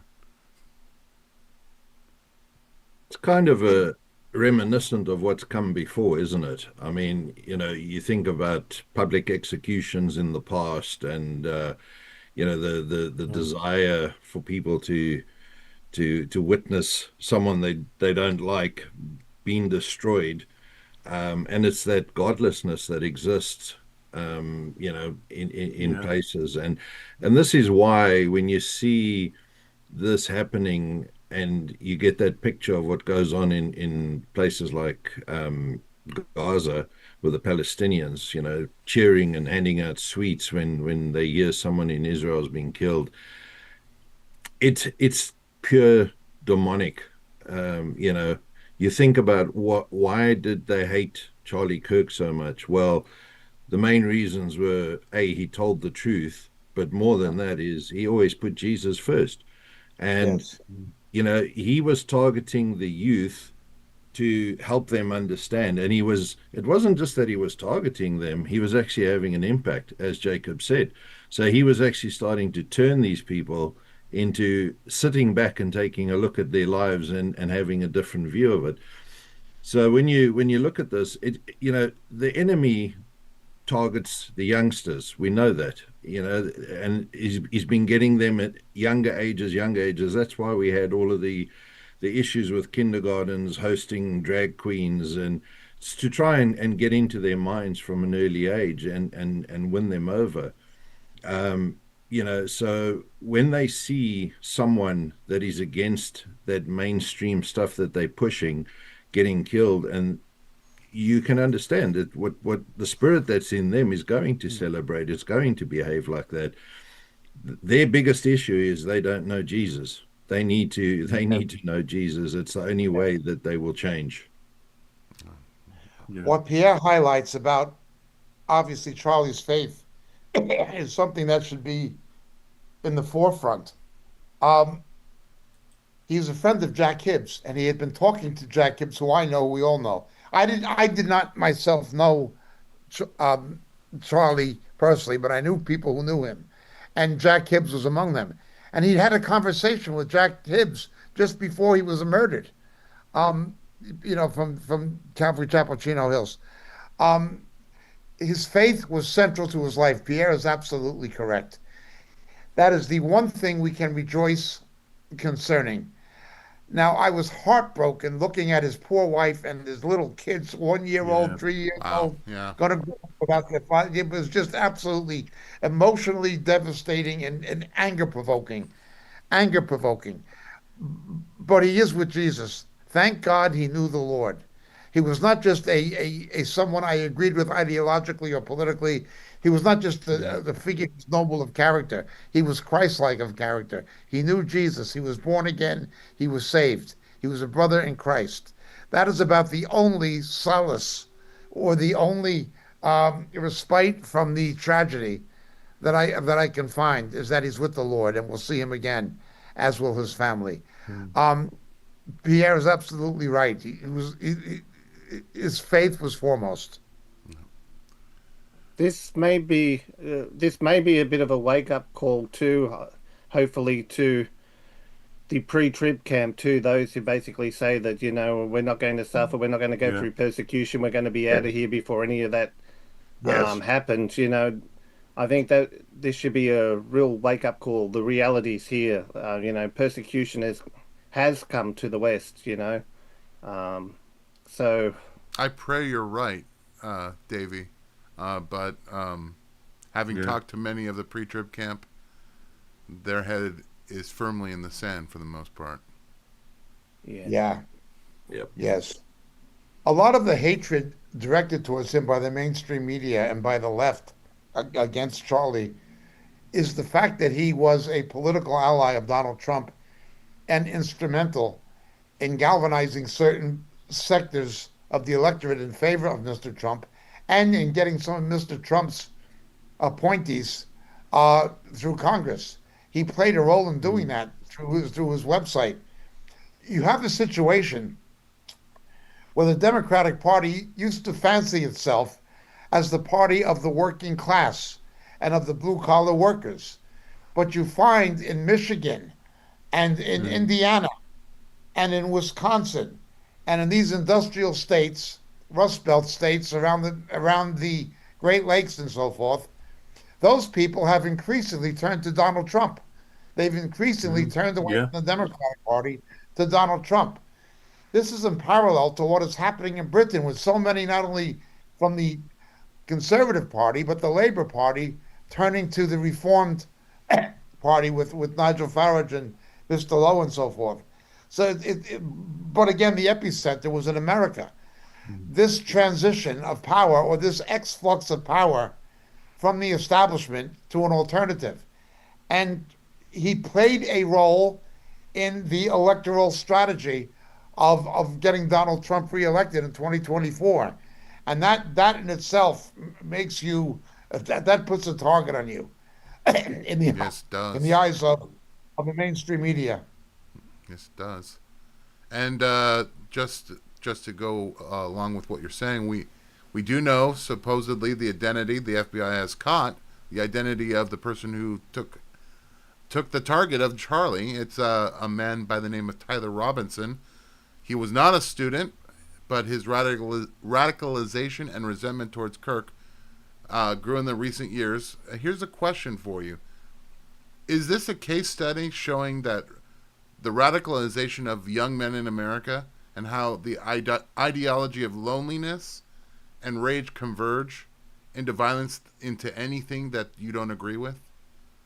Because this was the target audience of Mr. Kirk, to try to sway them with solid arguments, and yet It could be a factor. He left university as an engineering student in order to go to a trade college, a polytechnic, to learn to become an electrician. That is a general trend that's happening because college degrees in many fields are becoming worth less and less, even sometimes in engineering fields now because of AI. So, and in finance, things we traditionally needed a degree are being displaced by AI. But there is a shortage of skilled labor, of tradesmen and other plumbers or stonemasons or people who have these trades that don't require an academic education, but they require a hands-on ability. And Tyler Robinson was caught up in this. He found himself, in university where you rake up student debt, where you pay a lot of money for a degree that's going to be worth less and less in many cases. And he leaves university in a culture that always pressed people to go to university and is looking for a way to deal with the new economy. What you have in the United States and other countries but particularly the United States again, is at the forefront. You had the high-tech revolution displaced blue-collar jobs, the manufacturing economy. The same as in the 16th, 17th, and 18th century. The world went from an agricultural economy to a manufacturing economy, the factory culture. Okay. In the 20th century, it went from a factory culture to a high tech culture. But now with AI, that's happening again. Something just as radical as the high tech revolution, something just as radical as the industrial revolution is beginning to happen with AI. This is going to cause a lot of not only economic, but socio psychological displacement among both males and females. And we know from history when people tend to be displaced socioeconomically, they look for some kind, they're inclined to some radical political solution to something that is essentially an economic problem. That has happened very, very often. When the agricultural economy collapsed in the United States, the plantation owners of the American South were fighting to keep cotton king when steel mills were being built in Pennsylvania, and then things like this. This is the one area Marx was partially right. When you have a fundamental change in the forces of production, you're going to have social and political upheaval. That happened with the Industrial Revolution. That happened with the high-tech revolution. You know, everybody has a world in the 1960s. You said everybody was going to have a computer and a cell phone. You know, and it happened with the high-tech revolution, but now it is happening again. And the pace and rate at which it's happening is gaining momentum. It's accelerating. And a lot of people are displaced. With that kind of social displacement, you will have people who find themselves in an economic category defined by uncertainty. And we don't know what AI is going to come to. And in that uncertainty, they look for some kind of an easy solution, which often takes the shape of political radicalism. If I was going to follow through on what you're saying, James, I would put it in that category. Gotcha. Pierre, let me ask you a question really quick. So, one of the most heartbreaking images that I've seen throughout this whole ordeal was Charlie Kirk's father breaking down and just crying, lamenting his son who's gone at 31 years old, and just crying, "Please give me my son back." And what's really interesting is on both sides of this, it's a father, Mr. Robinson's father, who recognized him and turned him in. Can you talk a little bit about the fact that on both sides of this issue, we have a father making a huge impact, at least in Mr. Kirk's case, you know, making the man who he was, and yet in the other case, think about the heartbreak of that father who made, according to reports, made a call to a youth pastor who was a U.S. Marshal to go arrest his son. On both sides, it's two broken fathers. It's pretty phenomenal when you consider that, you know, this father, as you say, was the one to step forward and hand his son in. But I think what we need to remember is that, you know, we can raise our children with all the values and principles that we have, but when they get to being adults, they can still make their own decisions in this life. And you know, you look at someone like Charlie, who his view on life was to do the things he was doing, which was making a positive impact in life. If you've got a father like this Tyler Robinson's father who's willing to hand his son in, it means that he obviously has some strong values as well in terms of what's right and what's wrong. The fact that he called a youth pastor implies that there's probably links there with some church affiliation. And you do have to look at it and go, you know, it's really sad that some sort of fundamentalism has been put onto this young man that he has lost his way and probably lost what he was raised with, if he didn't reject it from the beginning, because he may have rejected it. You know, there are youngsters who rebel against their parents, and as a father, you know, I can say that all you can really do is do your best and try and teach your children, you know, what values they should be kind of living by being an example to them as well. And especially if you have God in your life, and it's, you know, the main part of your life, if God is leading your family, that's the best opportunity that you would expect for a family to grow together and have young people coming out there much sort of stronger in their faith, and that somewhere along the line you've had this young man lose his way, and I think it must be absolutely heartbreaking. It must be one of the hardest things for a father to have to hand in his own son.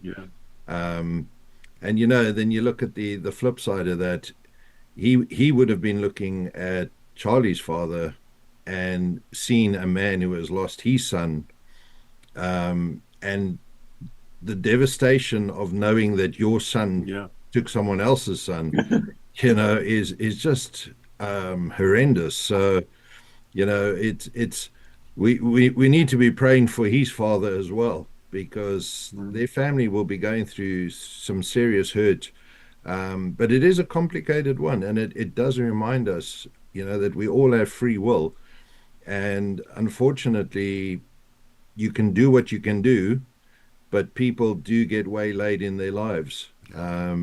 You know, and radicalism is a growing thing. We've seen it, you know, particularly with Islam, how easily they corrupt the minds of people.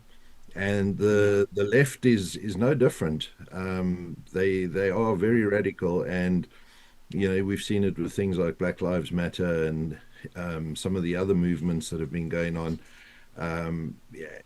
If you have a lonely young man, you don't know if he was on any kind of medication. We know medication these days plays a major role. Spending a lot of time on the internet, social media, getting into, you know, really warring sort of groups where things are being discussed and ideals are being put forward that he might have thought was a good idea. And soon you have people being brainwashed and, you know, kind of willing to make decisions like he made. So absolutely heartbroken for both fathers, because they've both lost their sons. Yes. One good thing with Charlie Kirk's father is the separation, at least, is only temporary. It's That's kind of right. like he'll be able to have his son back for all eternity. With Tyler Robinson, well, the outcome of that's still, you know, to be decided, I guess. I think it was a good thing, his father turning him in, because one of the things nowadays, especially with the young, they're not taught that there's any consequences for their actions. So now Tyler's got to face the consequences of his actions, and maybe that can be one thing that can bring him to that point of breaking, which could lead to repentance and him coming to know the Lord. So there could still be hope for them. So I do think it was a brave thing that father did, and it may not. I wouldn't put it down as a callous act or anything like that. You know, what he probably did was for his son's own good. Yep. I have another question. So here are some facts that we kind of have from the investigation. The suspect, Mr. Robinson, Tyler Robinson, was sending digital messages to an associate on a Discord server, I believe, about retrieving a rifle, engraving the bullets, and the use of a scope. A high-powered bolt-action Mauser 30-06 was recovered near the campus, and the surveillance caught him in specific clothing and changing twice during the act, which also, if we remember from the original reports, they had someone in custody that they were dragging off the day of the attack. So we presume that was the person that was the attacker. However, this gentleman, this young man, Tyler Robinson, was able to evade capture, which here's the question that I have. With such clear evidence, does this move the case beyond a lone wolf scenario into something that's premeditated and perhaps had outside help? Quite possibly, obviously, but you hit the nail on the head with the premeditation. I've fired a Mauser. A Mauser is not a hunting rifle. It's a military weapon. Yes. There's only one reason to have a Mauser. The pre-positioning of it, that will show premeditation. So you're talking first degree murder. You're not talking about second degree murder or something that can be even pled down to second degree murder. This is premeditation. So you hit the nail right on the head from a legal, not that I'm a lawyer, but you hit the nail right on the head from a legal perspective. Did he have collaboration? It could, but that will be hard to prove. It will be hard to prove. The other party, if they were involved, could say, I didn't know what he was planning to do or anything of this nature. Last question for the panel before we move on. This is a very somber topic. Do you think the message of what Charlie Kirk was trying to communicate to the youth of the world, do you think it will live on and be much louder, or will it be diminished by his passing? Here, I do think you were right in citing a connection between Brother Kirk and John Brown. The Union Army, 18 months later, after 18 months after what happened at Harper's Ferry and after John Brown was hung, 18 months later, one of their marching songs was John Brown's body lies a moaning in the grave, his truth is marching on. Yes.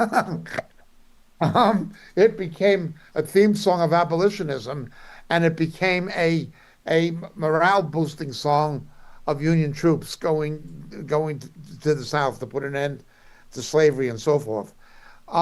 When you kill someone like that, you make a martyr. Absolutely, definitely. I don't know who it'll be. I hope it is another Christian that God raises up, but there will be others stepping into the shoes of Charlie. It may not be that same organization, but others will come up and do it. In that case, you're right about a John Brown connection. Absolutely. They immortalized John Brown by hanging him. Yes, they did. And I think the left, or the radical left, has done the same for Charlie. We're going to move on to a very important topic. Of course, we could talk all the broadcast about Charlie Kirk, but there's other things going on in the world. One of them, very important, Ukraine, Russia, and Poland. It's a powder keg right now. A significant number of drones, 19 to be precise, entered Polish airspace from Belarus. The Polish air defense and NATO aircraft responded. This triggered Poland to ask for Article 4 of the NATO treaty, calling in for consultation with member states. Jacob, break down to me how important this latest incursion is to not only the war in Ukraine and Russia, but for the wider war that seems to be brewing. Putin is obviously trying to bait NATO. He's trying to raise the stakes. He's trying to create a fear of a Third World War or a war in Europe. That's what he's trying to do. It will reinforce the fears of people in the Baltic states and of Eastern Europe who were formerly in the Warsaw Pact and now are in NATO, that he's actually trying to rebuild the Iron Curtain. That's what it will do to the mentality of people in Bulgaria, in the Czech Republic, in Hungary, in Poland, and in Latvia, Lithuania, and Estonia. That's what it will absolutely do to them.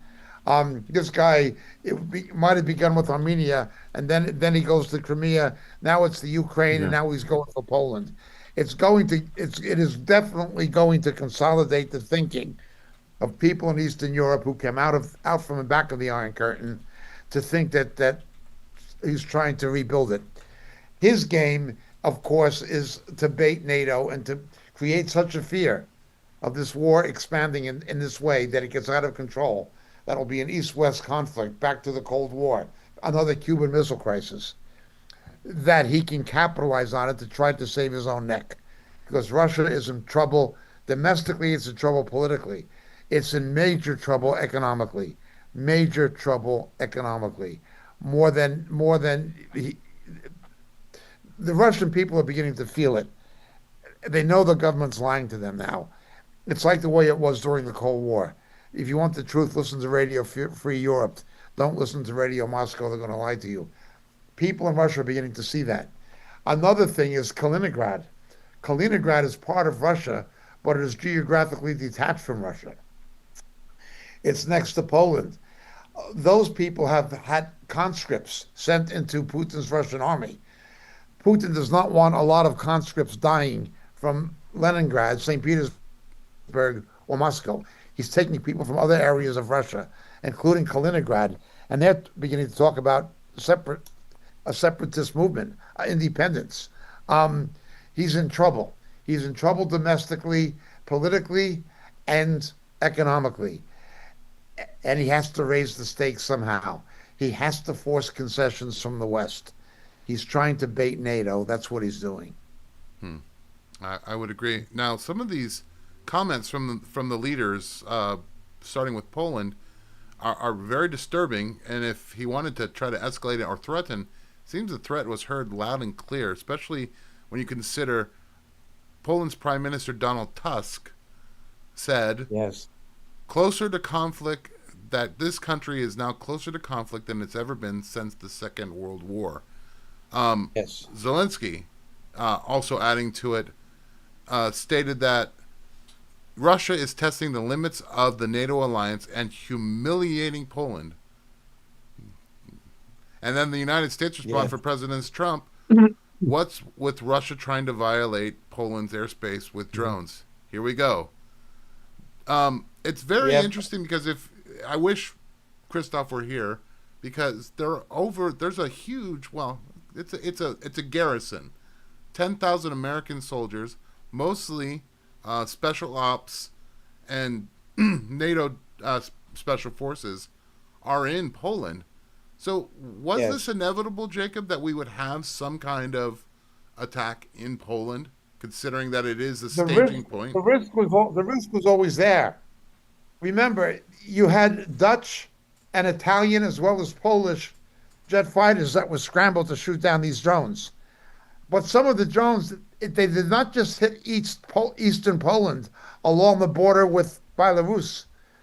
They hit not Warsaw, but close to Warsaw, not too far from Warsaw. It was not just a border incursion or an aerial border incursion. Those drones went significant distances into the heartland of Poland itself. And it has sent shockwaves through the Polish people. Absolutely. Mr. Trump doesn't like Zelensky. He realizes the corruption of the Ukrainian government because of Biden and Hunter Biden and all this kind of stuff. He does not want to betray the people of Ukraine necessarily, but he doesn't trust the Ukrainian government. And to try to seem like a peacemonger who could be bipartisan, he had to try to be friendly to Putin at the same time he was friendly to Ukraine. He couldn't seem to be standing shoulder to shoulder with Zelensky in order to try to broker a deal with Putin. Now he's being pushed into a situation by Putin where he's going to have to make a decision. And the decision he's going to have to make, obviously, what I predict the first reaction will be, is that there will be less restrictions on Ukraine using the ordinance provided by the United States. It will not be as restricted. Additionally, Putin, while the Ukrainians would aim for military and industrial targets inside of Russia, oil refineries, military installations, things of that nature, the Russians would respond by attacking civilians, They would attack residential neighborhoods, even in Odessa, certainly in Kiev. They would attack civilians, try to terrorize. The Russian response was one of terrorization of the civilian population. What you may see now is a removal of the American hand and of the NATO hand, allowing the Ukraine to retaliate. You're going to kill our civilians, we're going to kill yours. It'll be like Gaza. You're going to kill our civilians, then you leave us no choice but to kill yours. It can go to that next step. That will be the next logical step, next logical military step would be that. Putin is trying to bait NATO. And everything Putin has done from the beginning has backfired on him. Yeah. Every single thing he has done has backfired on him, and this will backfire on him as well. Also, it should be mentioned that Poland is the main artery for humanitarian, military, and financial aid from NATO going to Ukraine. Yes. So any attempts to cut off that supply chain would mean some kind of incursion into Poland by Russia if they truly wanted to fight a war against NATO. Yeah. So it's a sad, unfortunate fact that you're seeing that Poland is kind of that powder keg, like it was in World War II. All the allies, once Poland was attacked, were obligated to fight. Yes. And it seems to be happening as a repeat of history today. Poland has always been a victim of its own geography, caught between Russia and Germany, always. But follow the money. Follow the money. As Clausewitz said, war is an extension of diplomacy. Well, and diplomacy is an extension of economics. Follow the money. What am I talking about? Not only what is happening to Russia economically, but Western Europe, all of their economies are in financial trouble. Germany is in a prolonged recession. France is in real trouble. Italy is in real trouble. Greece hasn't known anything but trouble. The major economies of Western Europe are all in trouble.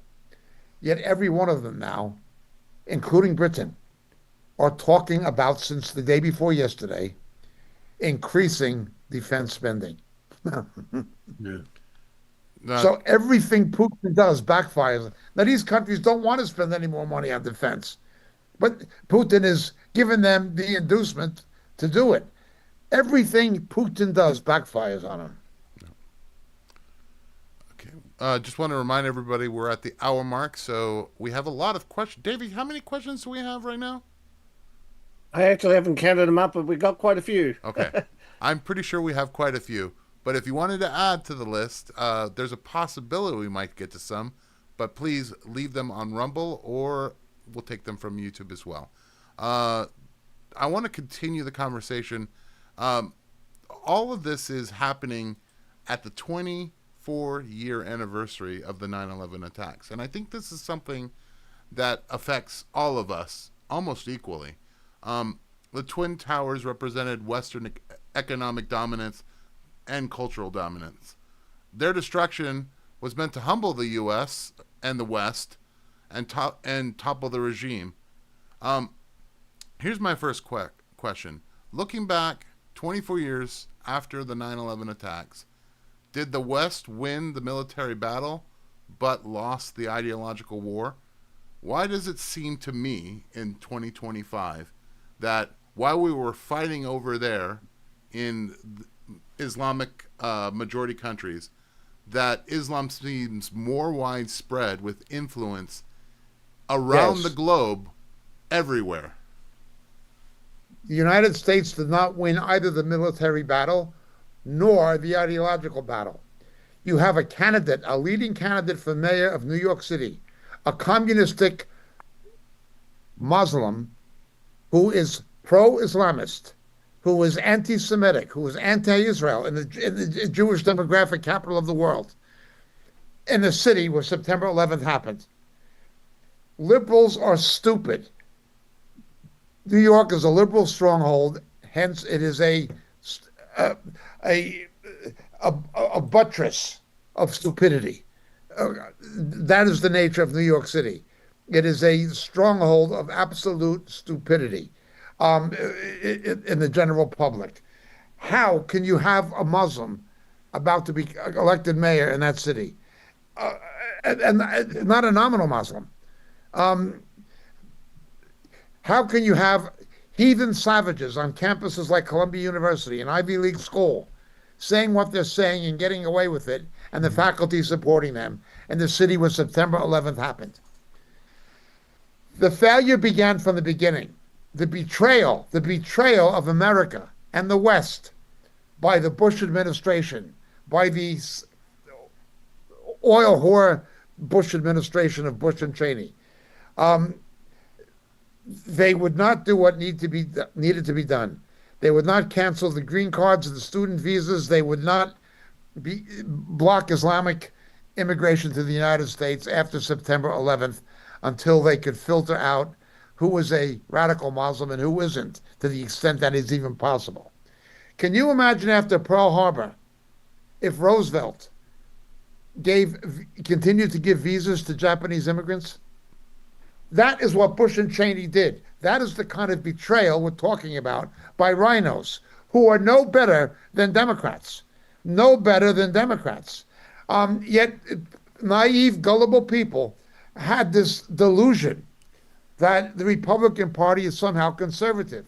Well, before Donald Trump, it was not.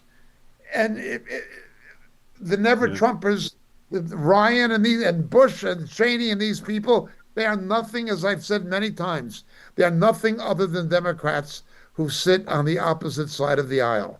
They are the establishment. They are all creatures of the swamp. The Saudi Arabians had the Bush administration and the Bush-Cheney administration in their back pocket. There was a betrayal. There was a betrayal. Saddam Hussein, that was the response, the second Gulf War with Saddam Hussein to September 11th. That was ridiculous. Yeah.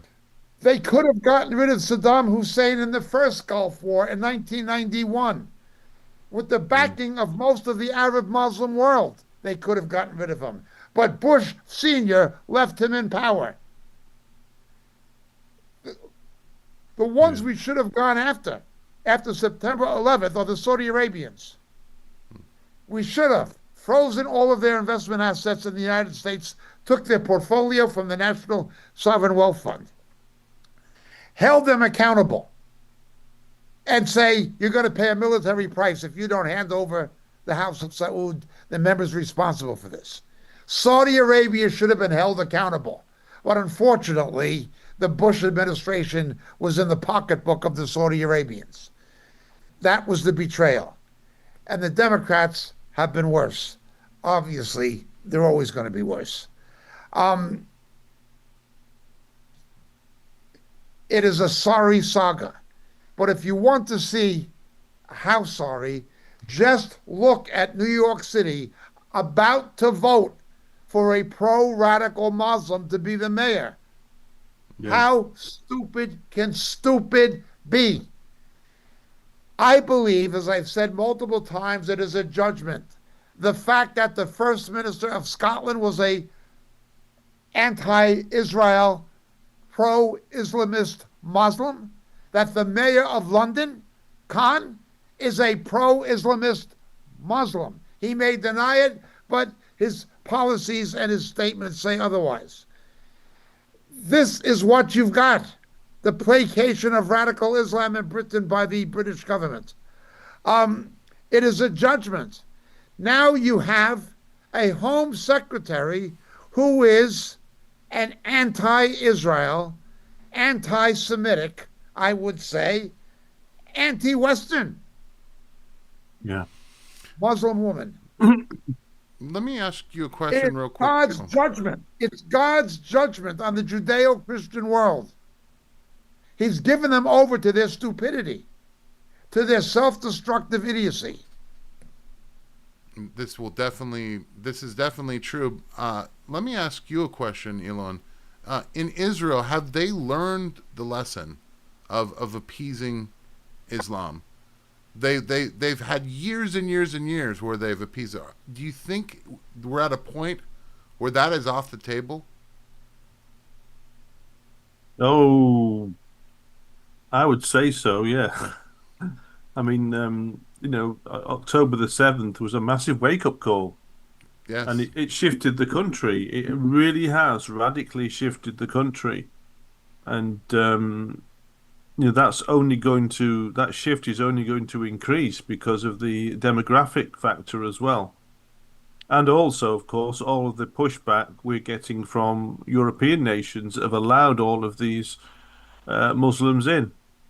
Yeah. The hate and the isolation that we're getting from them now, it's strengthening national resolve. Actually, it's working, in our favor, really. I mean, I think the voices of the so-called Peace Now groups are becoming ignored more and more, I think, and they're not having the effect they used to have, because people now are beginning to see that there can be no agreement with this, because they will come to kill you if you don't push back. So Israel has changed because of all of the of October the 7th, and it has taken away the illusion for most people. Pierre, let me ask you a question. With Islam in New Zealand, do you have marches for the Palestinian state, and are you seeing that spread there amongst youth and your population? Is it the same as everywhere else? It is, yes, sadly. I believe that there was a planned march across our harbour bridge, similar to what happened in Australia recently, but they were planning one. I think it was for this weekend, but the weather thankfully has deterred them, because our weather's a bit wild at the moment, and they obviously decided that marching across the bridge in the winds that we're having would be a bad thing. Yeah. But yes, I was expecting this to be quite a big march, because they've been fairly quiet compared to areas like Australia for a while. But it is a big thing. I mean, I see it all over. You have people that are very outspoken against Israel. You have people who absolutely, it's the usual. We hate Israel. We hate Trump. We hate anything that's good. We hate Christians. This is what comes through, and a lot of it is the youngsters. It gets touted at the schools, it gets touted at the universities, but there is that growing group. I keep saying that our problems are not as big as elsewhere, because of the fact that we've had a bit of a respite after we got rid of Jacinda and her cronies, and we've got this new coalition government. But the main party in that coalition government, if they get to the point where they can sort of run things on their own, they equally bad as Labour in terms of their worldview. Our Prime Minister hates Netanyahu. He's anti-Israel, and it's only the two deputy prime ministers from the coalition parties that keep things a bit tempered, and they're not that brilliant either, but they have acknowledged that things that happened on October 7th were not good and shouldn't have happened. So, we have that little respite at the moment, but you can see how it could change very, very rapidly. If one of these parties sort of gets control on their own, either the Labour Party comes back in, and they've got radical leftists with the Greens Party, and the Maori Party as well, and I was mentioning earlier before we went on that the co-leader for the Maori Party went into Parliament dressed like Julius Malema from South Africa, with a red beret and basically chanting the same things. And he stands for killing white people, killing the Boers. So it's Yes. there's some real issues, and the whole anti-Israel thing. It's all part of that leftist agenda that we Yes. see all over. Yes. Yeah, Yes. Although Helen Clark is gone and Adern, who was a terrible person, is gone, their legacy endures. There's yes, other people just the same as they are. What is also interesting is that despite my doctrinal theological misgivings about people like Brian Tamaki, who I know, who I did know a number of years ago, um, the Maoris are divided because Maori Christians tend to be pro-Israel. And they do. Yes, and outspokenly so. Outspokenly so. yeah, I mean, they've had some big marches. Yeah, it's sad, that their theology is so off the Yes. wall because they are the only group that is actually willing to stand up and do Yes. things that are against what's going on. And it's not just the fact that they target Islam and that. We have a really large group of Sikh believers, in New Zealand. We've had a huge influx, and temples being built and that, and they march and against that as well, and kind of let people know that this is a Christian country, or at least it should be a Christian country. Although I think that that's evaporating very quickly. But yeah, they're the only people that are willing to actually stand up is Brian Tamaki's group, and I think they're the only group that scares the government a bit. Yes. Yes. That wicked transgender woman, what was her name? Georgette Bay, the crazy one who was in the Beehive in the Parliament.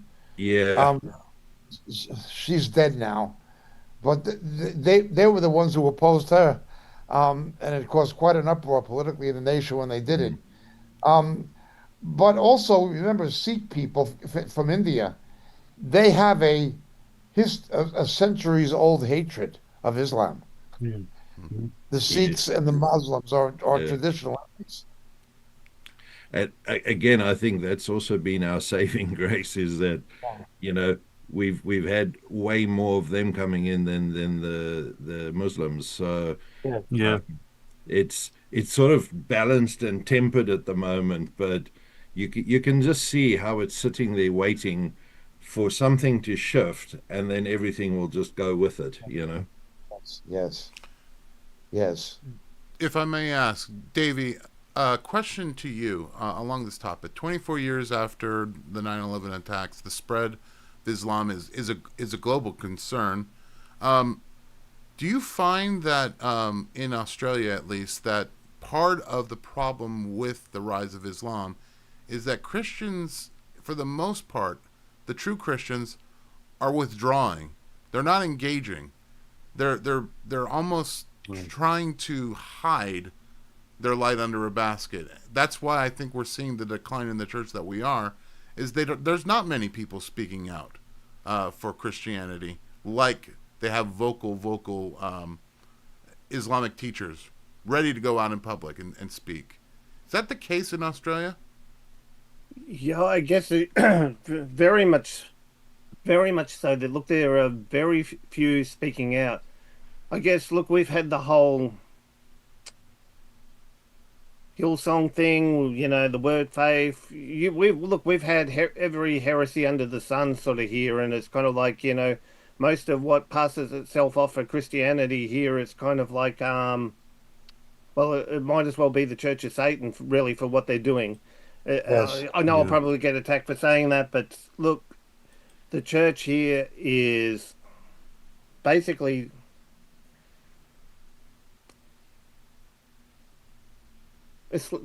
for me to say it's asleep, it'd be an understatement. I think it's kind of like Yeah. dead, gone into a coma or something like that. It needs majorly waking up. There are very few out there who are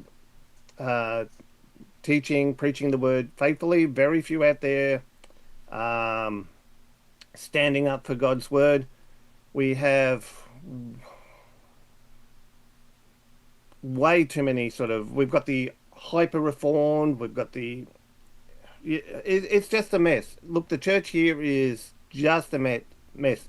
And all it is, it's busy just in love with itself. It's kind of like they've deified themselves, basically, the church here. Yes. The church here does need to wake up. We have just had this new Islamophobia bill passed. We've got this Islamophobia envoy who is a Muslim. He's basically got a list of demands now. Basically, even if you're a politician in the opposite party, you cannot speak out against a certain religion now. And basically, in fact, this Islamophobia bill goes further than not just being able to criticize it. You have to basically be an advocate for Islam now. You have to install these programs and all the rest of it to promote it.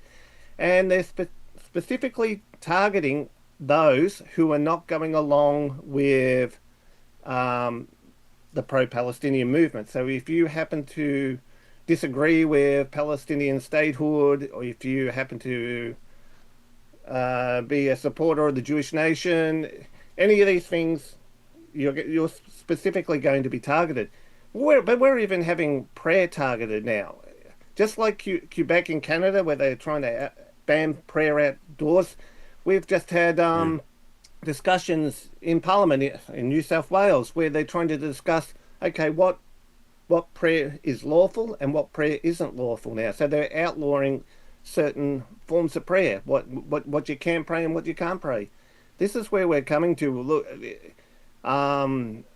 thanks to actually certain policies that you're not allowed to even criticize in this country anymore, such as like the immigration policy. We have got a flood of Islam is just exploding here. Basically, Islam is just kind of exploding here. But you've got I can't say they're good intentioned, but you've got pastors, churches getting in bed with them, basically cooperating with Islam to do things like projects and things. What do you call it? Highlighting how good Islam is and how it's played such a role in our history and all the rest of it. Really, it's a far cry from September. Remember, Brian Houston stood up at Hillsong and said that Allah is the same God as Christians. That's right. I remember that now. Yep. Yeah, and he's not the only one. I think there's others who've gone even further than that. Yeah. On a local note here, we had, thankfully he's gone. That was, the Lord is merciful. The Lord got rid of him out of this town here at the start of the year. But 10 years ago, we had I'm not promoting the Catholic Church either. I'm not justifying them or, that, but we had a Catholic priest come here 10 years ago. The first thing he did when he came here, he got together with the Uniting Church. He got together with, I think it was the Salvation Army. He got together with 3 other churches here. He wrote a play called Minaret, and he put on a play here to raise money for the building of the local mosque here. The last thing he did before he left here was he was at the opening ceremony of the mosque. Thankfully not in his Pippi Longstocking outfit, because his alter ego is Pippi Longstocking, so he likes to dress up as Pippi Longstocking in his spare time. Don't ruin Pippi Longstocking, please. I kid you not. Never look at that as the same ever again. Moving on. Yep. Our something that is horrifying. We all got to see a murder, basically, with Charlie Kirk, but even more so with social media, something that we can see, whether we're talking about the Banlieue in France, whether we're talking about London, everywhere you see immigration and Democrats and socialists ruling, you see a degradation of that city, a lawlessness that is coming to that city. Case in point, in Charlotte, the light rail transit system, billions of dollars are pumped into mass transit. And yet, in the case of this young lady, a Ukrainian refugee in America, 23 years old, Irene Zuretska, fled in Ukraine in 2022 with her mother, her sister, and her brother. Talented artist, worked at Zepides Pizzeria and dreamed of becoming a vet.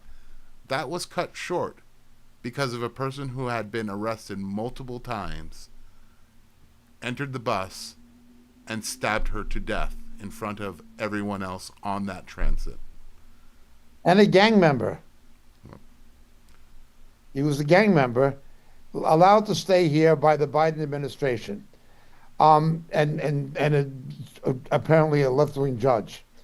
What really aggravated me today was Crockett, that racist congresswoman from Texas, saying that this woman was just a random death that's being politically exploited by the right. This is how evil Crockett is and how evil the Democrats are.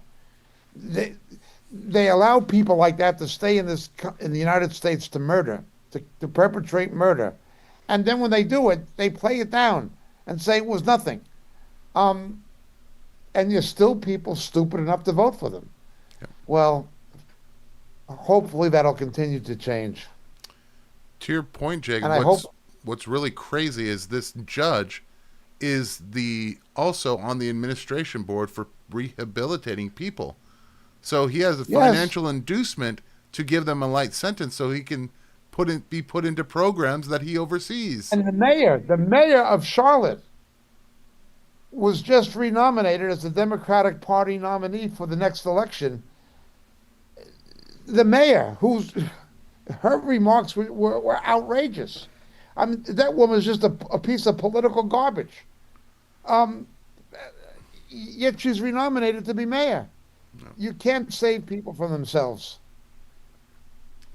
Despite being taken to hospitals for treatment, the killer, DeCarlos Brown, was dropped off by his mother prior to the murder, and dropped him off so she could go to church. And on top of that, she is now saying that the system failed her son.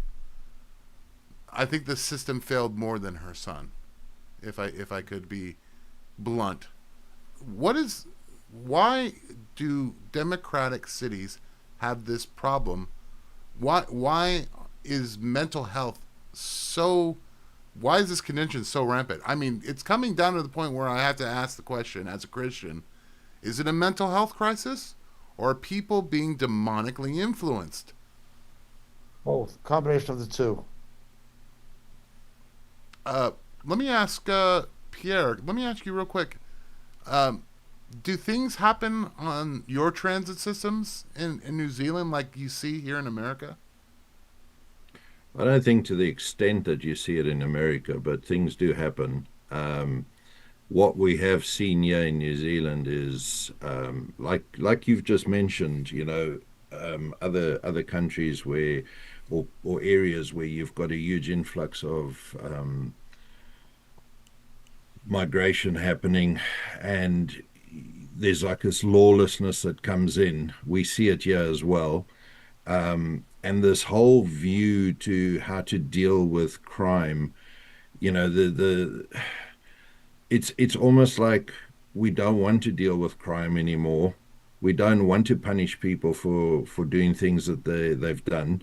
So over here, we've seen they've instituted what I think is quite a racist system, in that based on your demographic group, you can only start sentences at a certain point. And if you're part of a particular demographic group, you have to allow for lesser sentences, which means that your people that are committing and reoffending regularly are actually getting off lighter and lighter each time. Yes. It's a serious problem. And again, that comes from our labor side, which is very much like your democratic side. They instituted all those laws. So you end up with people that are criminals, people that are mentally unstable, sort of left out in the open and not being dealt with. There also seems to be an issue where in the years, when I was a lot younger, we used to have institutes for people who had mental health issues, and they would be able to go to these facilities and they would be able to get the help they need, or at least be in a place where other people can be protected from them. But this seems to be something that's gone away. It's as if, and particularly in New Zealand, they don't know what to do with these people. They used to put them in prison because they closed down the mental health facilities. Now they don't put them in prison anymore. So they're just sort of left out there wandering the streets. And I think this is exactly where you will find situations like this, where you might climb on a train or a bus. You don't know who this individual is sitting behind you, and might respond in the way that guy did with the young Ukrainian woman. So it is a major concern, and like you, I do wonder if it is a mental health issue, if it's a demonic spirit that is really spread and brought on by substance. All this medication that people are being put on. Yes. I feel it just is impacting. I mean, there's studies that show what some of these medications do, and then you've got what we consider to be mental health issues being sold to the youth as acceptable. You can believe you're a cat, you can believe you're this, you can believe you're that. Correct.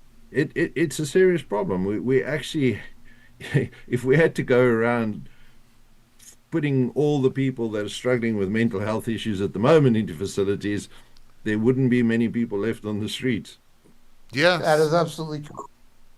What has happened, obviously, is that the left has constructed a perversion of the judicial system where race and criminal insanity, mental health, become a defense for even the most heinous of crimes. Even the most heinous of, the system failed him. He didn't get the medical, the psychiatric help he needed. The system failed him. That's why he murdered the person. He's the victim. You know what I'm saying? Or because a disproportionately large amount of the people in prison are Maori, or are black, or are whatever. That shows that the system is itself inherently racist, irrespective of the facts in each individual case. This is the left's game. And again, the elitists who run it are immune from it. They live in gated communities, private security. They don't care about these people. It's just the game they play. Yes. Davey, I just wanted to ask, I don't know if you had a chance to see the video of the young lady's murder, for lack of a better term, but you notice that right on her left side, there are passengers next to her on that light rail. Davey, let me ask you a question. Is the concept of a good Samaritan dead? Well, I'd like to say no. I don't think the concept of a good Samaritan is dead, but they are few and far between. They are very few and far between. It's kind of like, that school shooting a few weeks ago. I saw when I heard about one kid threw his body on top of the other kid to save the kid's life. There are still good Samaritans, but yeah, when you see an incident like this and just the inaction by others, that's just as disturbing almost as the act in a lot of ways. We are living in really lawless times. Everybody has become just concerned about self, and very disheartening times. But there are still good Samaritans out there. There are still good Samaritans out there. But this was a tragic incident. On the subway in New York, remember? Yes. He was a good Samaritan. Yes, he was. So when a guy pulls out a knife, threatens passengers, he jumps in, and he's the one who gets arrested and prosecuted by Bragg, the district attorney in New York. There was a guy, an immigrant, an older guy in his 70s, who worked in a bodega. A bodega is a grocery shop in a Hispanic neighborhood in New York. And he was from the Dominican Republic. He was attacked at gunpoint by a robber. A black guy came in and robbed the bodega at gunpoint. And this 70-something-year-old man remarkably disarmed the guy and killed him in self-defense. And Bragg charged the old man with murder. Under political pressure, the charges were dropped and the man went back to the Dominican Republic. I mean, now, if there's anybody who should be locked up for the rest of his life in prison, in my opinion, it's somebody like Bragg. You imprison the Good Samaritans. You make the victim the mugger. Yeah. And that's just the way it is. It's beyond ridiculous. To your point, the fact that when the Good Samaritan does stand up in those cases, he's prosecuted. Yes. He now becomes the criminal rather than the criminal who is going to harm people. Well, the good thing is, look, ultimately, we have our Lord's righteous and he is a God of justice. So ultimately, in the end, we know who's going to be vindicated and who's not.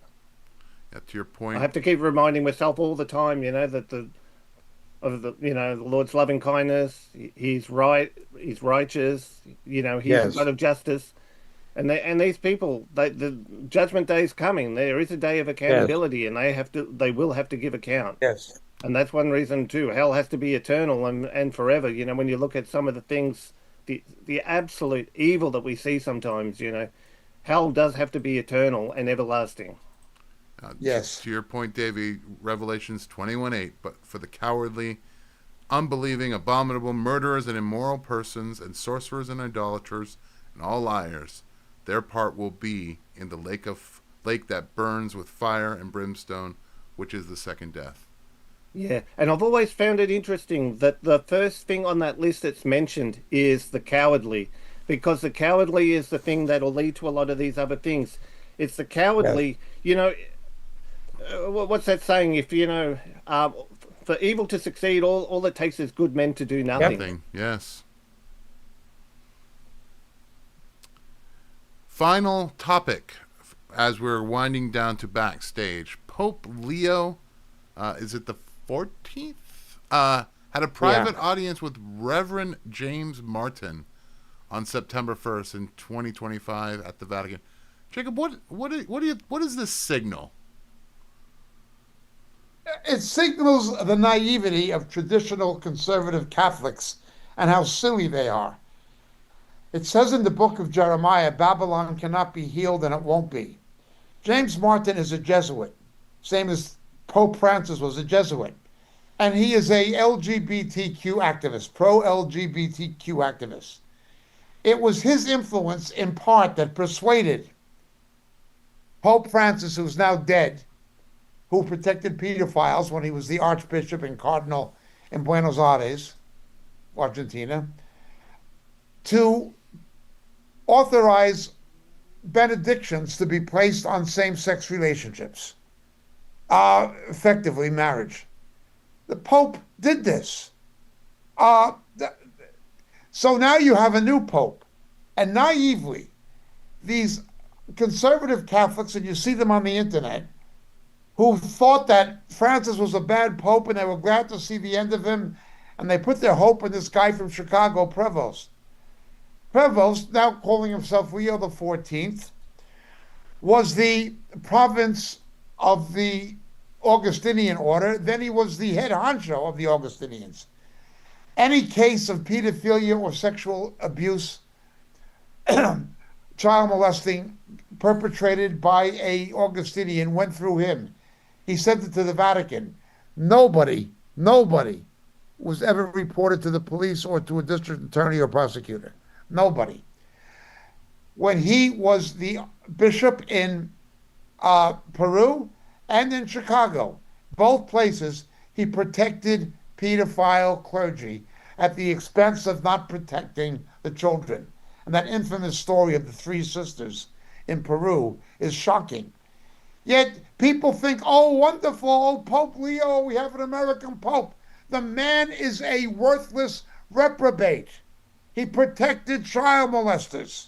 He shielded sex criminals at the expense of not protecting Catholic children. Now he has met with Martin and is going to continue the pro-LGBTQ policies of his Jesuit predecessor, Francis, from Borgia, whatever his name was, from Buenos Aires. Babylon cannot be healed. These traditional Catholics, or conservative Catholics as they call themselves, are unbelievably gullible and naive to think that any good is ever going to happen. Oh, the Pope was going to restore, this new Pope will restore morality and traditional Catholic moral standards. No, he won't. No, he won't. He's morally depraved himself. Such it is. Pierre, let me ask you a question. What is Catholicism's reach in New Zealand? Do you see the same thing, where now they're kind of going to the cultural left, even there with the Catholic Church affirming LGBTQ? Yeah, it's as big as anywhere else. There's Catholic churches everywhere. They still have a lot of support. I was actually speaking with someone last weekend, and they were telling me that what they've discovered, because this lady came from Catholicism, and she was saying that her family is still very much embroiled in it. But what they're finding is that they are redefining themselves as well to sound more Christians. Yes. They have a pastor, and they don't talk about their priest, they talk about their pastor, but they are very anti-Semitic, and they kind of align with the world in terms of what's good and what's current, and try and win people that way. So yeah, very, very similar to what you've seen elsewhere, and still hugely popular over here. They're doing the same as the Mormons, trying to repackage themselves with media relations to make themselves look biblical. Yes. I've seen a lot of that. Same exact game, and you have people who are biblically ignorant who just buy into it, but the real villains are so-called evangelicals who accept it. Yeah. I'm gonna be a bit cheeky here, a little bit on the naughty side, but I mean, when you've got people like you've got great Catholics like Joe Biden and Nancy Pelosi and Anthony Albanese, it's kind of like what can you say, eh? That is the one thing that disturbs me about Mr. Vance. He became a Roman Catholic. Yeah. You look at Candace Owen. When did she go off and become what she is? When she converted to Catholicism. It turned her into a wicked witch overnight. Demonic influence for sure. I don't know how else to explain it. You see the whole homosexual thing. Remember, in Catholic countries like Latin America, homosexuals were called maricones, very derogatory. Spain, Austria, Ireland. Homosexuality was not, it was in the closet, still in the closet. And the way homosexuals in Catholic countries would find expression for their homosexuality or lesbianism is to become a priest or a nun. If they were a nun, they'd go into a convent. They'd be in an all-female environment. They'd have their head shaved in a tonsorial rite to look like men. And the ones who were girly dykes would take a name like Sister Mary Elizabeth. And the ones who were masculinized dykes would take the name like Sister Michael Patrick. And if they were bisexual, they would take the name like Sister, Sister Rose Martin or something like that. That's how you would know which way they were swinging. Well, The priests, the same. It was a socially acceptable form of cross-dressing. They got to put on vestments, they got to wear a cassock, a frock like a woman, in an all-male environment, and they would have access to children. So in Ireland, in Austria, in Latin America, that is what homosexuals had to do to find expression, an outlet for their homosexuality and lesbianism. Now that homosexuality is out of the closet, religious vocations have declined. The Moriel base in Ireland is in a place called Maynooth on the outskirts of Dublin. It's the Roman Catholic seminary. You used to see it saturated, even in my youth, with priests and nuns and seminarians. Now there's none left. Why? Some years almost no. Ireland used to produce more priests than it needed for its own domestic requirements in a very Catholic country. It exported clergy. Not anymore. Why? Because homosexuality is out of the closet now. They don't have to become homosexuals. The amount of lesbianism among nuns and homosexuality among priests has always been massive. Massive. But it was hidden. And we know this in part from priests and nuns who've got saved and have told the truth about what has happened. I think of Tuam, Ireland, in just one, according to the Ryan report, filed by the Irish government for the Dáil, the Irish Parliament. In just one, they found nearly 800 skeletons of babies. Yes. That were dismembered and stuffed down the lavatory into a septic tank. Just one. The Gardaí, the Irish police, reckon there may be as many as 10,000. Well, the Irish Catholic Church, the Catholic Church is against abortion. It's the murder of the unborn. Yeah, you're against the murder of the unborn. You believe in let them be born, then we'll kill them. Yes. That's what they did. That's what they did. And got away with it. We saw that in the movie, and it was a well-made movie, Spotlight, about the Roman Catholic Archdiocese of Boston, solidly Irish and Italian Catholic. The priests and prosecutors were Roman Catholic, most of them. And so there was a collaboration and an organized conspiracy to protect pedophile clergy at the expense of not protecting Catholic children. But it's worse in Catholic countries, in Ireland, in French-speaking Africa, in Latin America, everywhere. It is in Canada. It's also the same issues raised. Same. Exactly the same.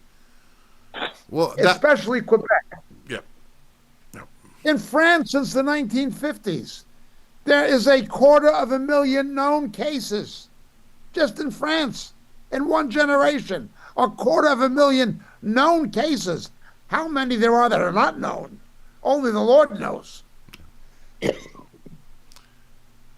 All right. With that, we've concluded our regular show. We're going to go to backstage and have Jacob on the hot seat. I don't know if Pierre has any questions, but maybe we'll throw some his way, if possible. If you want to stick around, Pierre, or if you need to go, we understand. Yeah.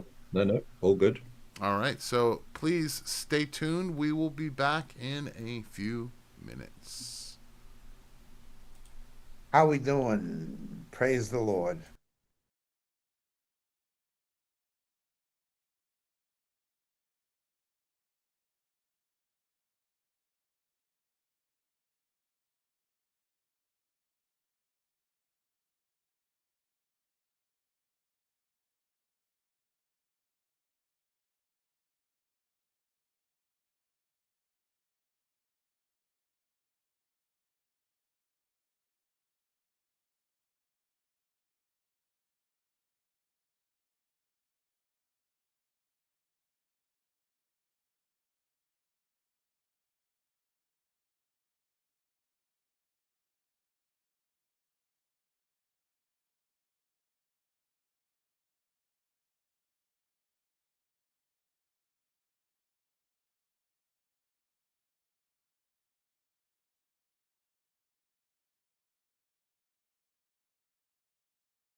welcome to Backstage, where you get to ask questions to Jacob, who enjoys being on the hot seat, unlike some of us. Jacob, you ready for some questions? Let's do it. All right. First question. It's a follow-up question from a question from last week. How can Israel be both the bride of Christ and the wife of God? The church is the bride of Christ. It is made up of both Jew and non-Jew. Ultimately, in eternity, Zion is the name of all. In the Old Testament, national ethnic Israel was the wife of Jehovah, the wife of Jehovah. Now, the relationship between the wife of Jehovah and the bride of Christ is illustrated. It's not the doctrinal basis of it. We don't base a doctrine on a type, but it is illustrated typologically in the closing chapter of the book of Ruth. In the book of Ruth, with the two women, okay? With the two women that are made reference to at that particular time. Let's just look at that in Ruth chapter 4, please. When the baby is born, okay, in Bethlehem, foreshadowing Christ,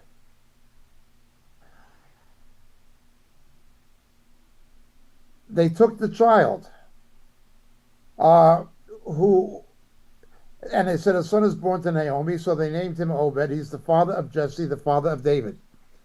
Now, when the wedding happened of Boaz and Ruth, okay, it says, all the people we are witnesses. May the Lord make the woman who's coming into your home like Rachel and Leah, both of whom built the house of Israel. And may you achieve wealth in Ephrata and become famous in Bethlehem. Again, a type of Christ. Both of whom, Rachel and Leah. That is the representation. Okay? He came wanting Rachel. He doesn't get Rachel. He gets Leah.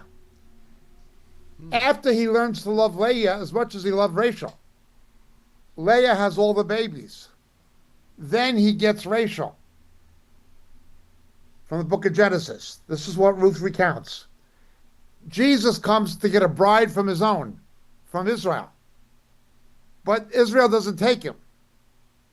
He goes and he gets a Gentile bride. The Gentile bride is the most fruitful. When he's in love with the Gentile bride, then he gets Israel, the bride he originally came for. All Israel shall be saved.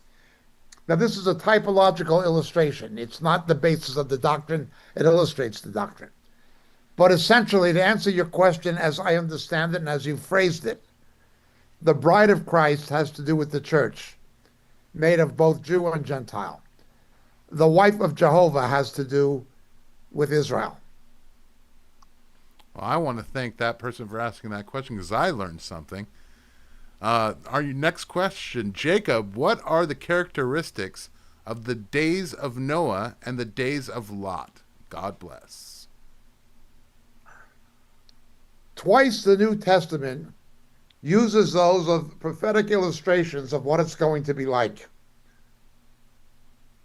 In the case of both, notice God was in the business of saving families, or trying to. Okay? God does not just want to save you or me, he wants to save our families. He's in the business of saving families. Families that pray together, stay together, as it has often been said. He's in the business of bringing salvation to families. Okay? There was a rejection and a hostility towards Noah and towards Lot. People mocked both Lot and Noah. They knew the destruction and judgment was coming, but they were mocked. So it will be, Peter tells us, we're going to be mocked. We're going to see the judgment of God coming, but those who reject God and persist in wickedness are going to mock us until it's too late. Well, when the rain came and Noah was on the ark and God's hand closed the hatch, They weren't laughing and mocking anymore. And when fire and brimstone came on Sodom and Gomorrah, and Lot was rescued to Ramat Zohar, they weren't mocking him anymore. But there will be hostility in both cases. In the book Harpazo that I've authored, which you can get to Amazon or Moriel or whatever if you are so inclined, we talk about how every rescue narrative in Scripture is a foreshadowing of the rapture. The two main ones that foreshadow the rapture are Noah and Lot. Now, concerning Lot, we have a recorded teaching available on Moriel Chapel, I would point you to, called Not Even a Minyan. Not Even a Minyan. Okay? And when we recorded that, and we filmed it in Israel on location, actually, and the first time I think I recorded it was in Israel, I was addressing a Moriel group of pilgrims and David Hawking's people at Ein Bokek, near Sodom, where Sodom would have been. We don't know exactly, but that area, the southern tip of the Dead Sea at Ein Bokek. And I said then, and this is 25 years ago, homosexuality is going to become more and more militant, violent, aggressive. It will not just be tolerance of them. You will have to subscribe to their agenda, and they will become violent and demanding. To take children, to take you, to take where they went after the two angels. That is the way it is going to be before the rapture. The other is the days of Noah. But Jesus was emphatic, just as in the days of Noah. I recorded one version of this in Belfast, Northern Ireland, I recall. I'm not sure if that's the one on Moriel Chapel or not. But we talked about, I don't want to get into the Nephilim and all that stuff, but there was a demonoids. In the book of Genesis chapter 6, you had these demons coming down to earth and copulating with human women. You are going to see some kind of a procreation of demonoids taking place before Jesus comes, the way it happened in the saga of Noah. Look very briefly at Genesis chapter 6. And I know a lot of people say crazy things and get taken into speculation and conspiracy theories about the Nephilim and so forth. But the Nephilim means to fall. No fell. They fall down from the earth. The corruption of mankind, that the sons of God. Now we know from the book of Jared, from Jewish history, this happened in the days of Jared. They came down to Mount Hermon. And they saw that the daughters of men were beautiful, and they took wives for themselves, whomever they chose. Sexual copulation with demonic beings. Remember, Paul says we can entertain angels unaware. Angels can appear as men. But in Jude we read, they leave their rightful abode. The Hebrew word for sex, the Hebrew word, not the Greek word, but the Hebrew word, translated into Greek, is mini. The word mini, sex, comes from the word mean, kind. He made them according to their mean, according to their kind. Having sexual relations outside of your kind, bestiality, is a perversion. So too, for the angelic coming in human form, having relations with humans, it's something outside of the kind.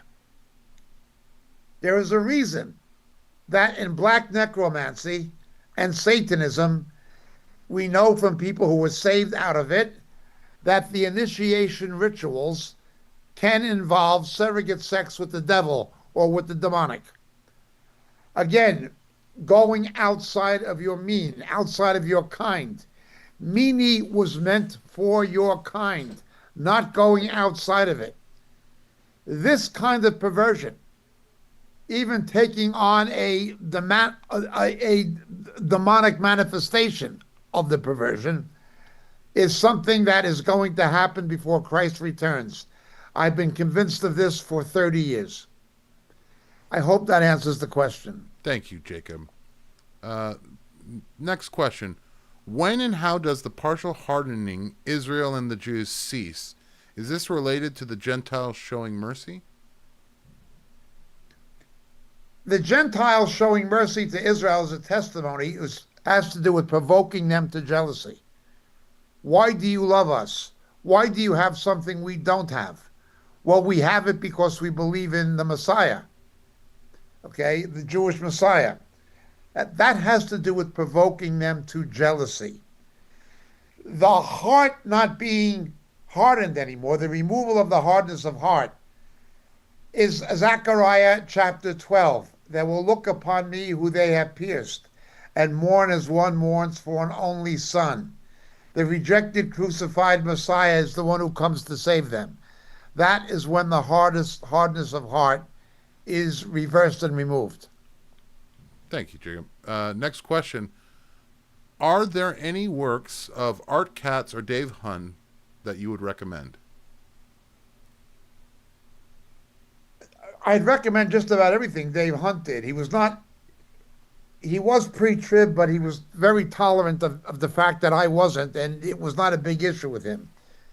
I would certainly say The Seduction of Christianity was his first book, and it's a good place to begin. A Woman Rides the Beast is another. Absolutely, and his book on Calvinism, What Love Is This? I like all of his books, but if I was going to recommend three, those are the three I would recommend of Dave Hunt. Art Katz's main book is Ben Israel, and it has to do with his testimony. Art Katz, he used to listen to my teachings, and he used to tell people in his place up in Minnesota to listen to me and stuff like that. I knew people who knew him, but I did not know him face to face. We just knew who each other were. But I did read his book called Ben Israel. Art had a belief that I partially agree with. He believed Israel, modern Israel, because of its unbelief, would be destroyed as a nation and then reconstituted in faith. I disagree with that.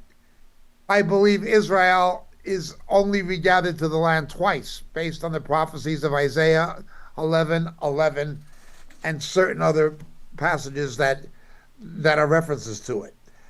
But he was right. These people, Christians, who have a love for Israel and a recognition of God's prophetic purpose for Israel, but it's based on emotion without good theology. And there's many people like this. They go to things like Bridges for Peace, the International Christian Embassy, and things like this. Many of them, most of them, have a non-evangelistic policy towards Jews who are perishing without their Messiah. It is a sentiment almost, a compassion because of what happened in the Holocaust and because of anti-Semitism. Those things are understandable, but they are misplaced. In this, Art Katz was right. God has a controversy with his ancient people because of their rejection of his son, the Messiah. Deuteronomy 18. I'll raise up a prophet like Moses, and if you don't listen, put my words in his mouth. If you don't listen to him, I will require it of you. The curse of the law. Leviticus 26, Deuteronomy 28. In those things, Art Katz and myself stood shoulder to shoulder and had the same view. There were differences, though, in the eschatological, for want of a better term, scenario. I see only two regatherings. He saw another scattering of Israel of some kind, and then a third regathering, which I did not agree with. But his main message I did agree with very much so. Thank you, Jacob. I'm going to make this next question a panel question, and I'll begin. The question is, what Christian authors can you recommend? I'm going to start by saying there's this great book called Grain for the Famine, and it's by Jacob Prasch. I would highly suggest that one. Pierre, do you have any suggestions of great Christian authors that you would recommend?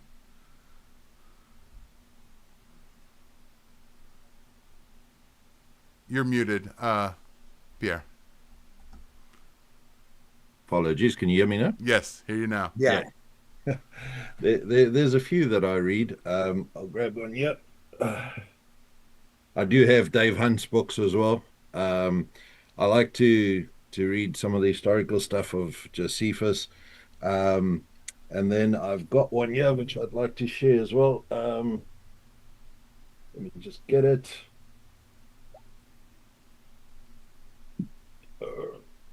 Martin Lloyd-Jones is another one that's quite good. A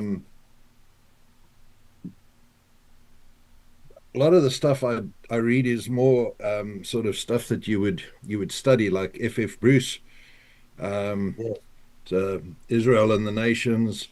I just enjoy a lot of F.F. Bruce's stuff. So those are the kind of people I tend to read. All right. Davey? Yep. Well, most of the good book recommendations I've got have actually been from Pastor Marco. One of the best buys I've ever had was this set of books called Word Pictures in the New Testament by Archibald Thomas Robertson. I think it's a 7-volume thing. I had to import them. Love them, especially because I don't know Greek or that, and this really helps with Bible studies. Warren Wiersbe, I've got his Strategies of Satan. Also got his commentaries on the Old and New Testament.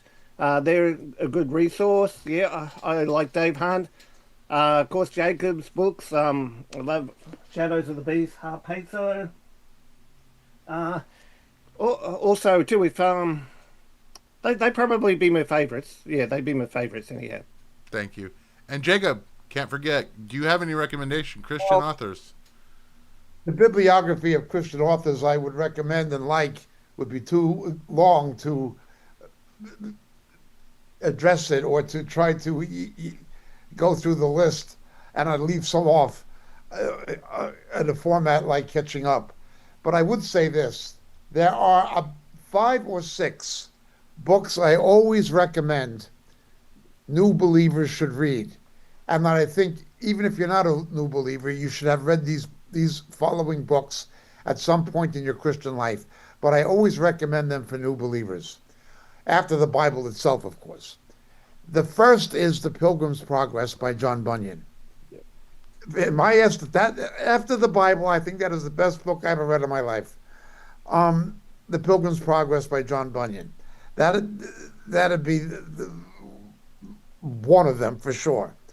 A second book I would recommend for young believers is The Screwtape Letters by C.S. Lewis. Yeah. The Screwtape Letters by C.S. Lewis. The third I would recommend is The Fox's Book of Martyrs. The Fox's Book of Martyrs. The fourth I would recommend is The Pilgrim Church by C.H. Broadbent. C.H. Broadbent, The Pilgrim Church. None of these books are heavy academic books. They can be read and understood by young believers. The stuff Pierre was talking about are great books, but they're not for newly saved people. The F.F. Bruce is a little bit up there. But I love F.F. Bruce. As a devotional book, there is one that has blessed many people, and I hold it in a pretty high view as a devotional book for young believers, called My Utmost for His Highest. My Utmost for His Highest. Those are about the 4 or 5 books I would recommend for young believers. But authors, Watchman Nee, A.W. Tozer. Yeah, Tozer is great. Arthur Murray McShane from South Africa. Andrew Murray, who's down by George Wilderness he lived. Um, there's so many. There's so many. Academic books, F.F. Bruce, of course. I. Howard Marshall. R.N. Longenecker would be for more believers who have a knowledge of theology, of academic theology. So I'd point to people like R.N. Longenecker, F.F. Bruce, certainly. I. Howard Marshall, Donald Guthrie, people like that. To really understand good doctrine, and I'm not saying that there might not have been certain points I would not have agreed with them, but most of what they said was excellent. Watchman Nee and A.W. Tozer would be definitely two of the figures I'd point to. And some of C.S. Lewis's other books, like The Abolition of Man and Mere Christianity, apologetics. Evidence that demands a verdict for practical apologetics. Evidence that demands a verdict, Josh McDowell. But for new believers, newly saved people after the Bible, and nothing will replace reading the Bible first and foremost. The Pilgrim's Progress, the Screwtape Letters, Fox's Book of Martyrs. Make sure you read those books and then read The Pilgrim Church by C.H. Broadbent. Thank you. I know. Oh, go ahead. I was going to say, I know Marco would have mentioned Pilgrim's Progress too. I know that's one of his all-time favorites. Yeah. Thank you so much. Next question. Is it getting clearer who the 10 toes are of the statue? It remains a matter of controversy, debate, and speculation. I know all of the theories. I always found the EU an oversimplification. The two best, or the three best prospects are the 10 toes have some correspondence to the 10 kings. To the 10 kings that get rid of religion and give all power to the Antichrist. That is one. The second is those countries in Europe that are in the Western European Union. In other words, the most powerful economies in Europe, the iron, not the clay, which are countries that are both in the EU at present and in NATO. Okay? They're in NATO and in the EU. Okay? And there's 10 of them. 10 major ones. Okay, that is the other one. The final one is, and again, it's speculation, but it's something you need to take into consideration. Hard to prove, but 10 global power blocks, like NAFTA, like the EU, like the OAU, Organization of African Unity, like the Southeast Asia Economic Zone, the 10 global trade blocks. That would be another possibility. So those are the three leading possibilities. Okay? I know what everyone says. I know the theories, but I cannot be dogmatic at this point.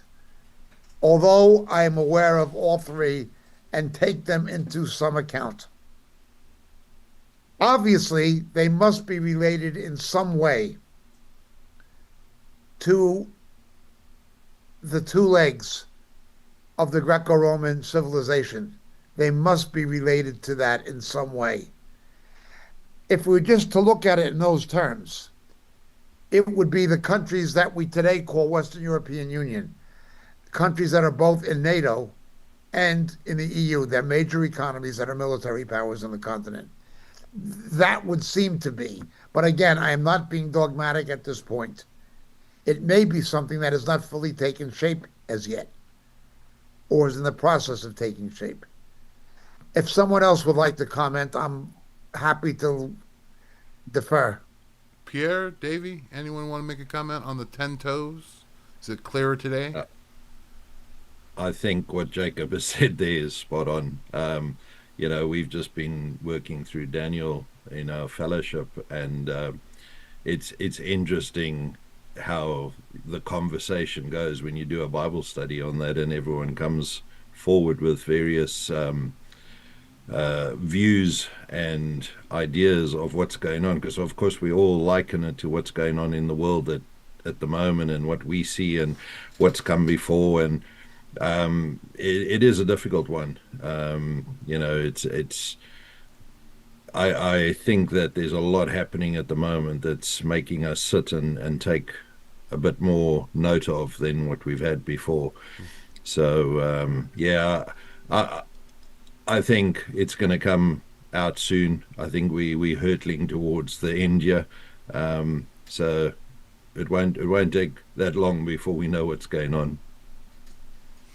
Davey, any comment? Well, at the moment, yeah, I think it's still a matter of, for me, like waiting and sort of seeing, I think we're seeing things become clearer and clearer all the time. It's just kind of like, I guess I'm watching the EU very closely, but I'm not going to limit it to that. I can't say one way or another yet, but there's many fitting the mold at the moment. We can sort of see, the types there, but yep, time will tell. All right. Well, I will decline since I asked the question of giving my input, so we'll move on to the next. Jacob, do you see any parallels between the rebuilding of Jerusalem in Nehemiah's day and the rebuilding of Israel today? Yes. One recapitulates the other. And just like in the days of Ezra and Nehemiah, bearing in mind in the Hebrew canon, Ezra and Nehemiah are almost like two halves of the same book, canonically. The wealthy Jews wanted to stay in Persia or in the diaspora. It was mainly the poor ones and the dejected ones that wanted to come back to the land of Israel. And that is something that has very much happened with modern Zionism. Absolutely. But also the devastation of Jerusalem itself and the Temple Mount, Temple not being rebuilt. That very much parallels what you see in Nehemiah and in the book of Ezra. One is a foreshadowing of the other. Remember, Isaiah 11, chapter 11, verse 11. The Jews are only regathered twice. The first time is after the Babylonian captivity, in the days of Ezra, Nehemiah, Haggai, and Zechariah. The second time is now. So one foreshadows the other and will to some degree recapitulate the other. Yes. Another factor is, if you read the book of Ezra, a major problem was intermarriage and assimilation. It was not a racial issue with God, but it was an issue of they didn't have the same God. They didn't worship the same God. The intermarriage factor was threatening the Jewish demography. And definitely intermarriage is a major threat to diasporic Jewry now.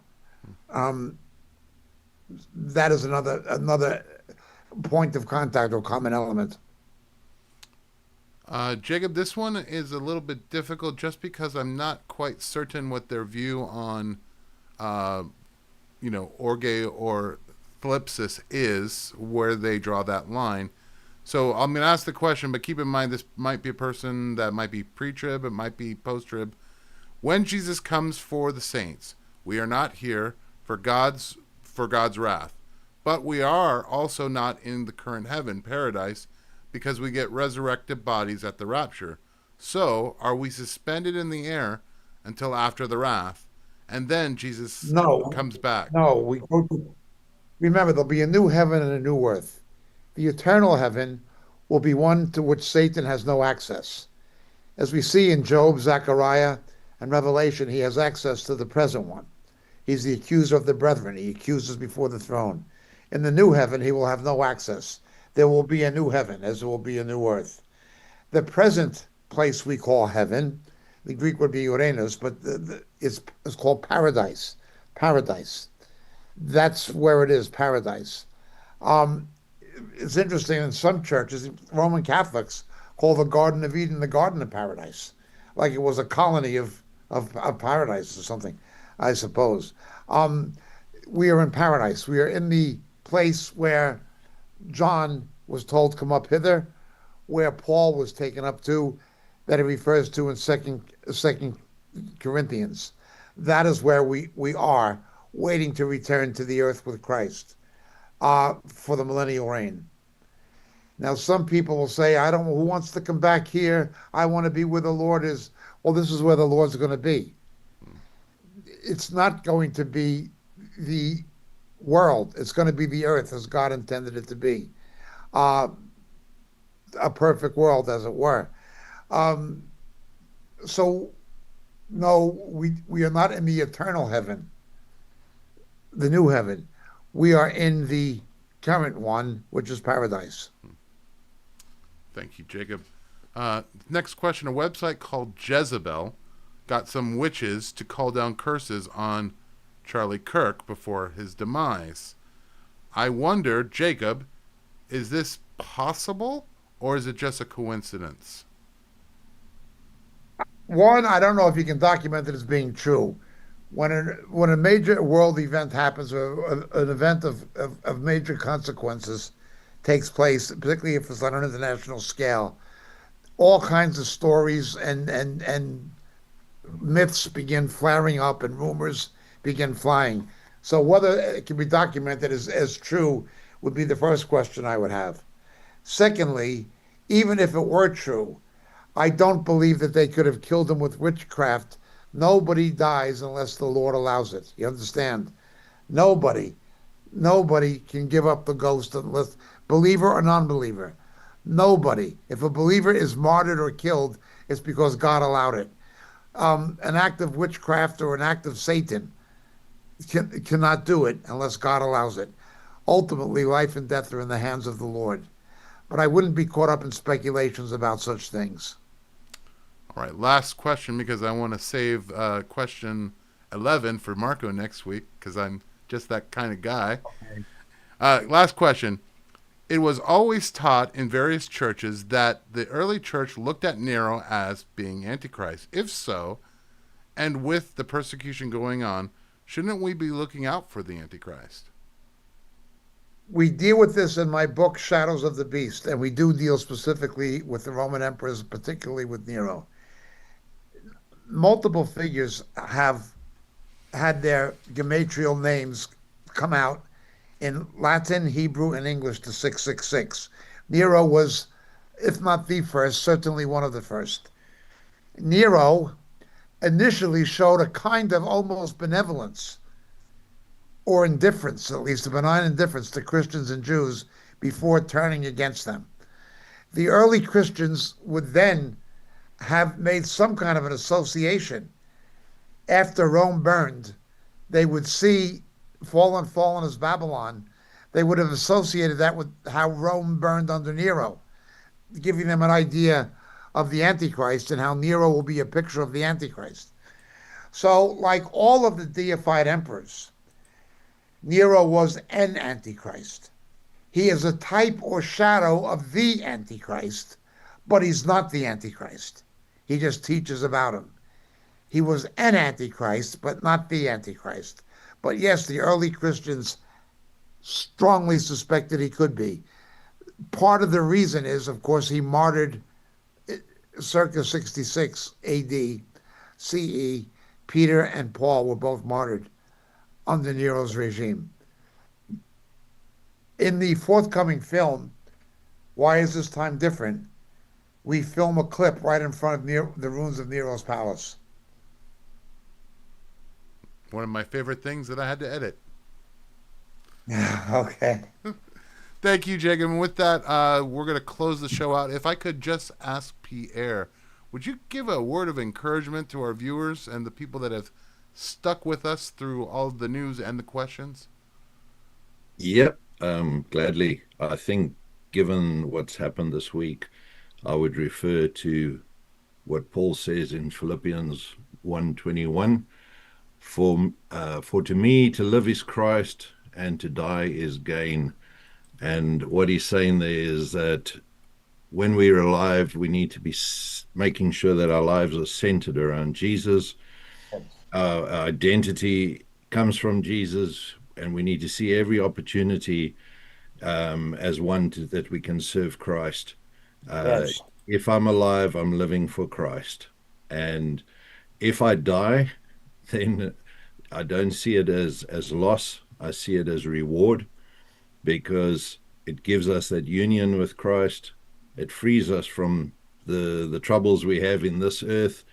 And it's also, we're away from what is our temporary life on this earth to what is going to be eternal. So, the encouragement is we're going to see more and more Christians being targeted. We're going to see more and more people having to stand up for their faith and possibly face difficult decisions that could result in death. Do not be afraid of death. As Jacob just said earlier, God is in charge of life and death, and we need to know that our hope and our trust is all in Christ, and we should be encouraged to stand for the faith and not be afraid. Yes. Thank you so much. And with that, we thank you for tuning in and supporting Moriel. God bless everyone. God bless everyone.